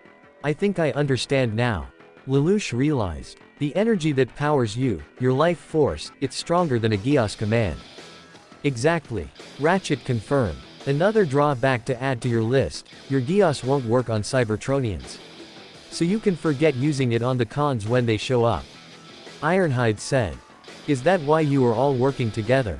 CC asked. You have a common enemy. Yeah. Bulkhead nodded. But still, I'd understand if you were an 11, Lelouch, but you're a Britannian, aren't you? CC asked him. That being said, I also must ask why sentient alien machines are getting involved in a conflict not of your world. I can understand you wanting to fight the Decepticons, but why should the matters of Earth concern you? You mean aside from the fact that Britannia are just puppets on Megatron's strings? RC questioned. This may not be our planet, but we Autobots live by a code. Bumblebee began. Freedom is the right of all sentient beings. For anyone who is oppressed and has that right stripped away, we'll stand with the weak and oppressed any day of the week. Who they are or where they come from doesn't matter. Even if the cons weren't involved, we'd still stand against Britannia. 'Cause it's the right thing to do. CC looked towards Bumblebee in minor surprise before turning away slightly. How idealistic. Excuse us. Ironhide questioned irritably.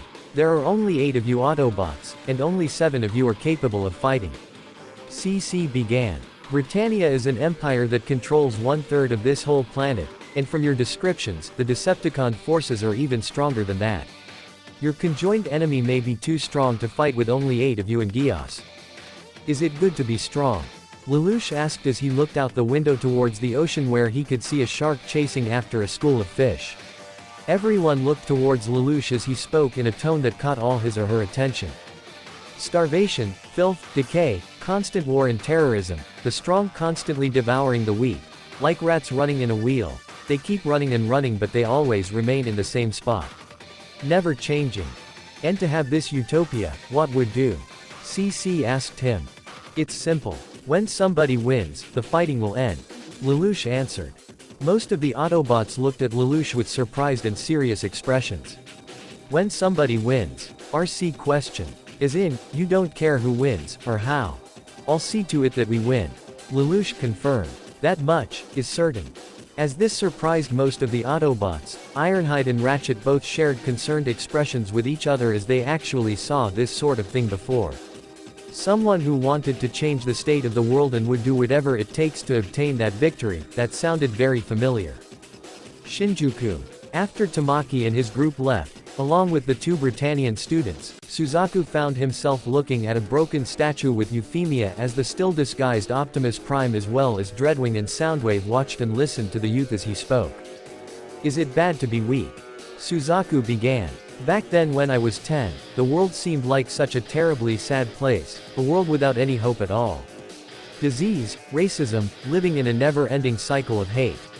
The cycle must be broken, somebody has to do it. Of course, it's doubtful that the one who does it will make all the bad things go away. No one should lose more of the people they love, at least a world without war. How would you do it? Yuffie asked. I don't know how you would do it. Suzaku replied honestly as he looked to his broken pocket watch keepsake. But if I stop trying, then my father's death will have been in vain. The Prime Minister's death? Yuffie questioned. My own father died, because he had to sacrifice his life in that war. Optimus had listened to every word that Suzaku spoke, and he couldn't help but sense the familiarity. He's exactly like how I used to be. However, while Optimus admired Suzaku's idealistic views, he also knew that not everyone wants peace, and it seems Suzaku has yet to understand that fact. Dreadwing also listened to it as well. I can see that young human has a strong sense of honor. He spoke to Soundwave. However, as idealistic as he is, he has yet to understand just how the universe truly works. Everyone's attention was suddenly caught by the sound of an explosion coming from a ruined baseball field at least 10 kilometers away from their current location.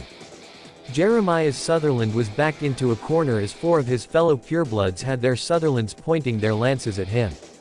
Jeremiah, you're going to pay for letting Prince Clovis murder go free. Kuehl exclaimed. Kuehl, you dirty coward. Jeremiah spat. That sighting of Zero and the Autobots was a lie, wasn't it? It was, but it wasn't their lie. A new voice spoke from above. Everyone looked upward to see 3 fighter jets, the middle one being silver, the one on the right being blue, and the one on the left being black and purple, shooting their missiles towards Jeremiah.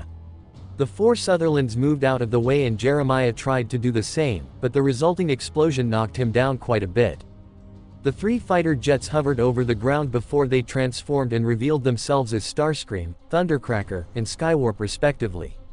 This caused Jeremiah, Kuehl, and the other 3 purebloods to look in shock. Thank you for your help, Britannian purebloods. We'll take it from here. Thundercracker said. You, what are you? Are you more of those Autobots? Kuehl demanded. Oh please, don't lop us in with them. Skywarp brushed off as Jeremiah got his Sutherland back on its feet. Having a bad day, Orange. Starscream teased Jeremiah. You aren't Autobots. Who or what are you? I am your superior in every way, for you are powerless in the face of the mighty Starscream. Starscream. Dreadwing exclaimed. What is that fool doing? He turned to Soundwave. Contact Lord Megatron and inform him of this immediately. I shall try and quell the situation. Soundwave nodded before Dreadwing transformed into his fighter jet mode and shot towards the arena.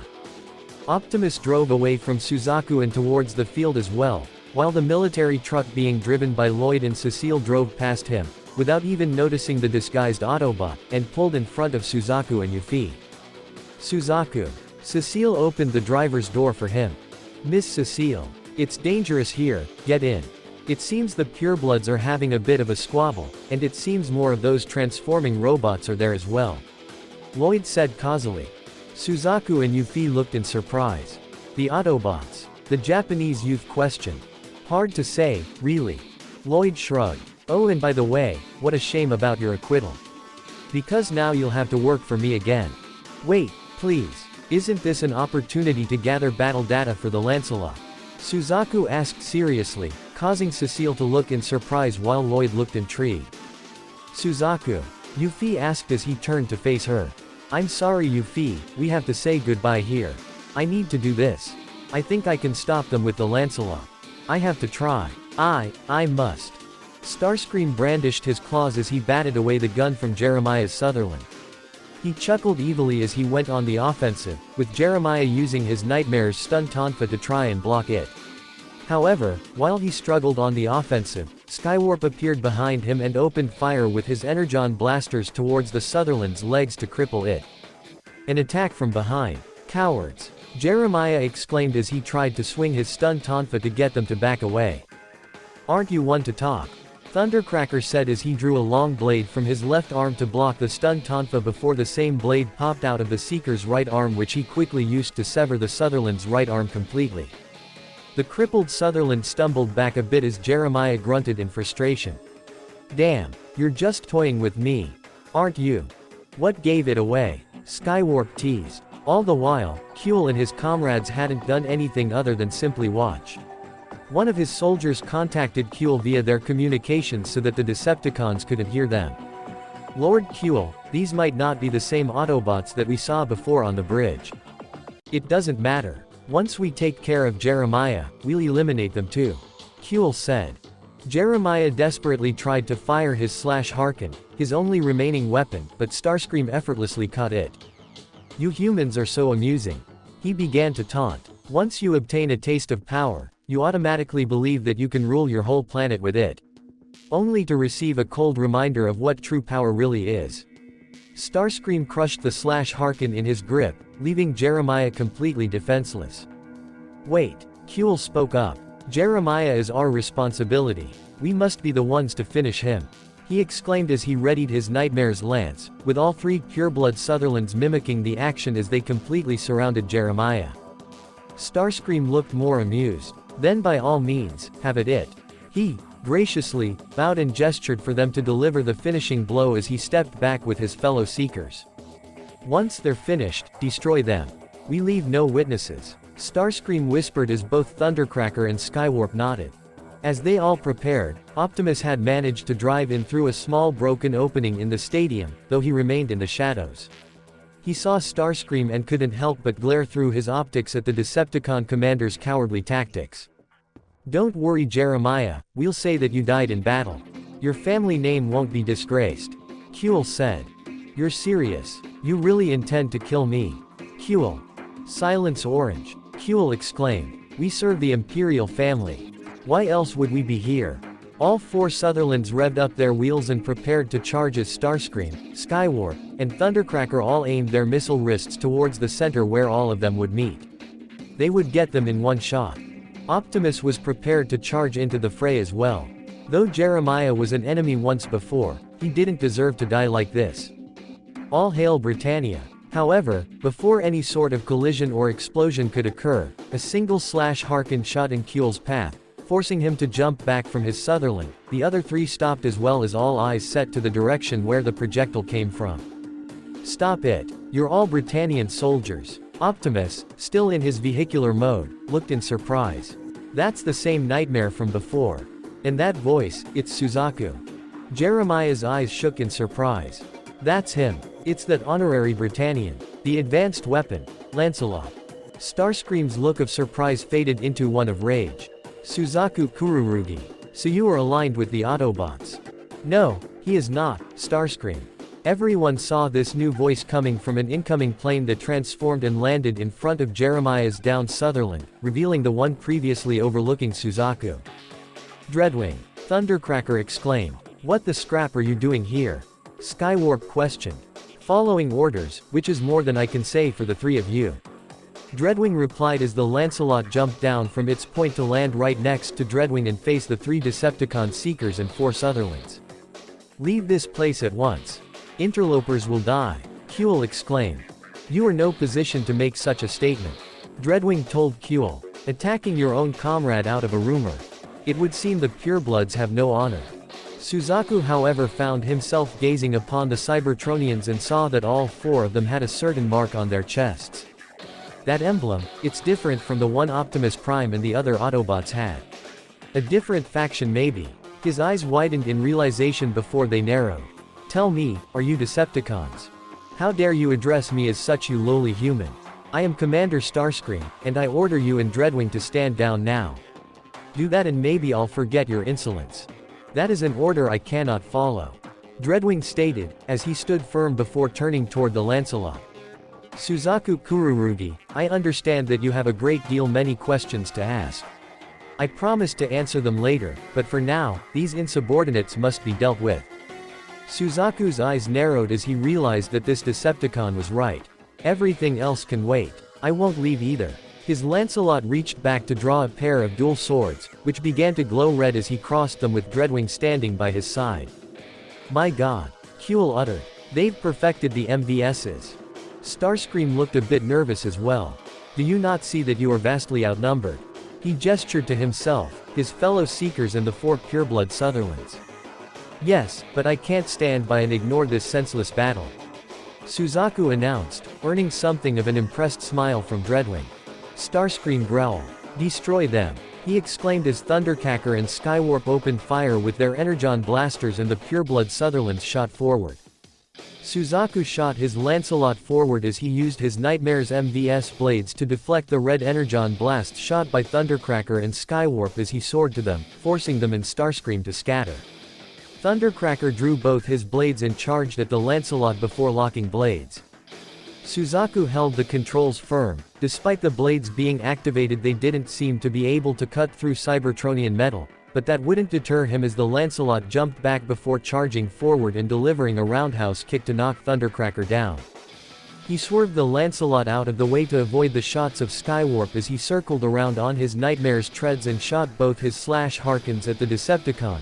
Though he caught them both in his hands, it left him open as Suzaku shot the Lancelot forward and rammed Skywarp, who couldn't react in time, and it sent him flying and crashing into the bleachers of the abandoned stadium. One pureblood soldier shot his Nightmare forward with his lance to try and pierce Dreadwing. But in a surprising turn of events, Dreadwing actually grabbed the lance and used the Sutherland's momentum to flip it over himself and send it crashing onto the ground behind him. Though the Nightmare was heavily damaged, the pilot was still alive. Dreadwing took his newly acquired lance as he spun it around like a master before facing the 2 remaining Sutherlands. Both Sutherlands charged at him at the same time, but Dreadwing shot his lance toward the Sutherland on the right to shatter its head and stop its advance, and swerving out of the way to the second Sutherland simultaneously before grabbing it by the shoulder and using his own strength to lift it up before slamming it hard onto the ground and impaling the lance into its shoulder, narrowly avoiding the pilot inside. Stay down if you value your life, Dreadwing warned. We can at least kill Orange. Kuehl tried to get the finishing blow on Jeremiah, but Valletta suddenly arrived in her own Sutherland and crossed her tonfas to block the lance attack before shoving Kuehl off. Lord Jeremiah. Valletta, thanks. He breathed in relief. However, his relief was still overlapped by his surprise. Aside from the fact he has now seen several more Transformers, different from the ones he's seen before, he was beyond shocked to find Suzaku Kururugi being one of the ones to save his life, despite the fact he tried to frame him for his own purposes. Starscream growled.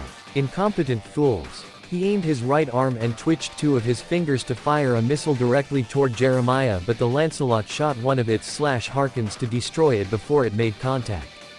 When the dust cleared, Suzaku's Lancelot, Valletta's Sutherland, and Dreadwing all stood in front of the downed Jeremiah, with Starscream and Kuehl being the only ones still standing. Still want to fight? Suzaku challenged. I would highly suggest all of you to surrender, Dreadwing advised. Optimus continued to remain hidden, as he had seen the entire battle. A part of him was glad to see Dreadwing here, as he, along with his late twin brother, were among the few Decepticons that he respected. He also recognized the Lancelot's moves, and there was no doubt in his mind. Suzaku was the pilot of the Nightmare in Shinjuku before the trial when they first met and worked with Lelouch. The 3 other Sutherlands were down for the count as Skywarp and Thundercracker attempted to stand while Starscream growled in frustration. Men, stand down, Kuehl ordered. What? Starscream questioned. Kuehl, Valletta uttered. You understand then? Dreadwing's eyes narrowed. No, he's up to something. A small compartment opened on Kuehl's Sutherland. I'm using a Chaos Mine. This caused Suzaku to gasp and Dreadwing's eyes to narrow even further. right as he threw it over. No. Stop it now. Dreadwing, Suzaku, and Optimus all looked in surprise as Yuffie had ran onto the scene right as the Chaos Mine activated. Acting on instinct, Dreadwing covered Yuffie with both his hands and shielded her with the back of his body just as Suzaku activated the Lancelot's shields to deflect the multiple projectiles that shot all around the area. The Lancelot's shields protected a majority of the group, though Dreadwing was nicked a bit along his back. Yuffie remained unharmed even after the weapon ceased its function, allowing everyone to stand up. Valletta looked in shock. That honorary Britannian and that other Transformer. Did they just? Everyone, lower your weapons at once. Yuffie walked forward and spoke in authoritarian tone of voice. In my name, I command you. Kuehl looked in shock. It can't be. Who is? Starscream questioned. I am Euphemia Lee Britannia of the Empire. And the third princess of the royal family. Everyone present had his or her look of surprise and shock. Clearly no one saw this coming. Yuffie, Suzaku said in an audible gasp, realizing the girl he'd spent the entire day with was a Britannian princess. The Britannian princess, Thundercracker exclaimed. Euphemia Lee Britannia, Lelouch's sister. Optimus questioned in thought. I'm assuming command here. Now fall back, Yuffie ordered. It is her. Jeremiah recognized her. It's the princess. Cecile and Lloyd also saw this from a smaller entrance, the former holding a shield to protect from the gunfire. Did you know it was her, Lloyd? Cecile asked. Lloyd looked about as casual as usual. But she's been a student up until now and hasn't made her public debut yet. Kuehl's eyes shook in surprise as the other purebloods got out of their disabled nightmares. We're truly sorry, Your Highness. He kneeled his Sutherland as his three comrades kneeled as well. Jeremiah did the same as he got out of his heavily damaged Sutherland, with Valletta kneeling in hers. However, a laugh cut everyone off as Starscream walked forward, the recovering Thundercracker and Skywarp right behind him. I hate to break this to you, Princess. But while you may hold authority over all of them, you do not order me. He pointed his Energon blaster right at her, causing her to look in fright as everyone was more than shocked and would have reacted if it weren't for Starscream. Stand down at once. Starscream's look faded into one of terror as he recognized the booming voice, as well as the other Cybertronians. Even Optimus knew who it was from his hiding spot. Megatron. All eyes were set upon a massive, silver, alien-like jet with a Reaper drone right by its side as they both flew and came to a stop at the stadium before they transformed to reveal the Lord of the Decepticons with Soundwave right by his side. Lord Megatron, Starscream uttered in fear. Master. Dreadwing bowed in respect as all the humans' eyes set upon the massive hulking transformer that easily dwarfed any Sutherland present. He was almost twice as tall as the Lancelot even. Everyone, including hardened soldiers like Jeremiah, Valletta, and Kuehl, as well as Lloyd, Cecile, even Suzaku, and especially Yuffie looked in awe and even fear at the giant that now stood before them. Lord Megatron. Thundercracker quickly said as he, Starscream, and Skywarp all bowed on their hands and knees. We live to serve you. All hail Lord Megatron, supreme leader of all Decepticons. He's their leader, Suzaku uttered in surprise. Decepticons, Cecile uttered before her eyes widened. Lloyd, that's what? Yes, that's what Zero said beforehand along with that, Orange, as well. It would seem the Autobots aren't the only Transformers out there. Lloyd said, as he couldn't take his eyes off Megatron. Though this sort of thing would have him beyond excited, there was something about Megatron that actually made him feel fear. Starscream. Megatron spoke as the coward trembled underneath his leader's shadow. I believe I told you not to act brashly. It was all Starscream's idea. Skywarp quickly said as he pointed to Starscream. What? The Seeker yelled. He was obsessed with discovering this, Orange, and he ordered us to follow him. Thundercracker quickly added as well. You traitors. Starscream uttered. Silence. Megatron ordered, causing them all to shut up. I will deal with the three of you later. He walked past them as they remained on their hands and knees. Dreadwing. Dreadwing walked towards his leader and bowed. Lord Megatron, I am aware that you told me not to reveal myself, but given the situation I had to act. I humbly apologize for defying your orders. You acted wisely, given the circumstances, Dreadwing. Megatron told him. I will be sure to reward you for your efforts later. I am humbled, Master. Dreadwing bowed his head. Megatron then approached Euphemia as she instinctively backed away in fear, with Suzaku, having stepped out of the Lancela, quickly moving toward her side. Princess Euphemia Lee Britannia, Private Suzaku Kururugi. I apologize for the actions of my subordinates and that you had to be dragged into such a conflict. Meegtron told them in false sincerity. Rest assured, my soldiers will be duly punished, and I will deter the punishment of your soldiers, to your sister Cornelia. Euphemia looked in surprise. You know of my sister. Princess Cornelia and I made contact some time beforehand. Megatron explained. We share a common enemy, the Autobots and this mysterious Zero who has aligned with them. Though I know not of Zero's identity, the Autobots are fugitives and war criminals from our home planet of Cybertron. Your sister can spare you the details later, but I assure you that we of the Decepticons mean no harm to humanity, we merely desire a place to call home. Should your Britannia choose to accept us, we will not only aid you in righting this world of the Autobots who threaten it, but also work with your father, Charles Z. Britannia, in bringing peace and order to this chaotic and broken world. Peace. Euphemia found that difficult to believe, given how she just saw Starscream act. That is what you desire, is it not? Megatron continued. Forgive me for prying, but you recently lost your brother, Princess Euphemia, as Suzaku Kururugi has lost his father. I am no stranger to loss myself and can understand your plight. So tell me, Princess Euphemia, what is it that you hope to desire? Euphemia looked towards Suzaku and her expression became firm as she addressed Megatron directly. To help create a future where no one else has to suffer the loss of a loved one on the battlefield. Suzaku's eyes widened as he realized those were the words he said to her before. Words of a wise leader. Megatron told her with a false sincere smile. Together Princess Euphemia, I believe we can make that dream a reality. Despite the words spoken, Euphemia looked into Megatron's eyes and they told a different story. There was something about those red eyes that frightened her a great deal. The same went for Suzaku, something about Megatron's presence just didn't feel right as he remembered the warning Optimus gave him beforehand. Now that we have made our appearance, the Decepticons will more than likely make one as well. I implore you, do not trust them. One thing was certain, Suzaku was going to be keeping a very close eye on this situation. At the same time, Megatron noticed out of the corner of his eye someone else watching them. Only Megatron noticed as he saw the disguised Optimus watching them from the shadows. He gave his nemesis an evil smile, as Optimus would have glared back if he could. He quietly backed away and made his way from the stadium and back to the Ark. He was going to tell his team and Lelouch what he saw here, Suzaku piloting the Lancela, and Megatron's appearance. Later that night, Euphemia faced her older sister Cornelia as she stepped out of the plane with several of her knights, Guilford and Darlton included, standing dutifully by her side. I heard what you did, Euphemia. You shouldn't be so reckless.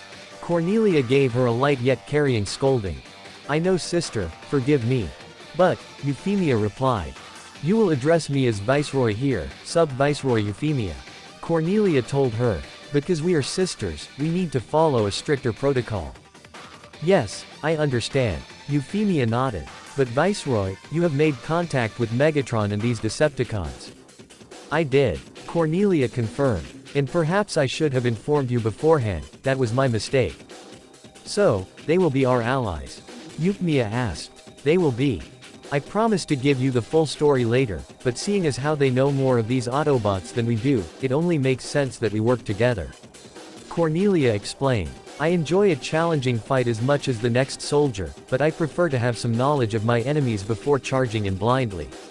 That being said however, I ask that you not speak to Megatron or any other high-ranking Decepticons unless told otherwise, do you understand Euphy? I understand Cornelia. Euphy nodded again, inwardly breathing a huge sigh of relief. One encounter with Megatron was more than enough for her. Cornelia then turned to an officer near her. Now then, give me your report. Yes, my lady. The officer who previously served Clovis saluted. The first order of business is a welcome party we've arranged for. He was interrupted however as Cornelia pointed her weapon, something of a mix between a sword and a gun, right at him, causing Euphy to gasp slightly. Sloppy, senile, corrupt. She shook her head disapprovingly. Where is Zero? I want the enemy of the Empire caught. Get Zero. And this is the end of part 3 of this what if. I hope you guys like it. Do not forget to leave a comment down below and subscribe to the channel.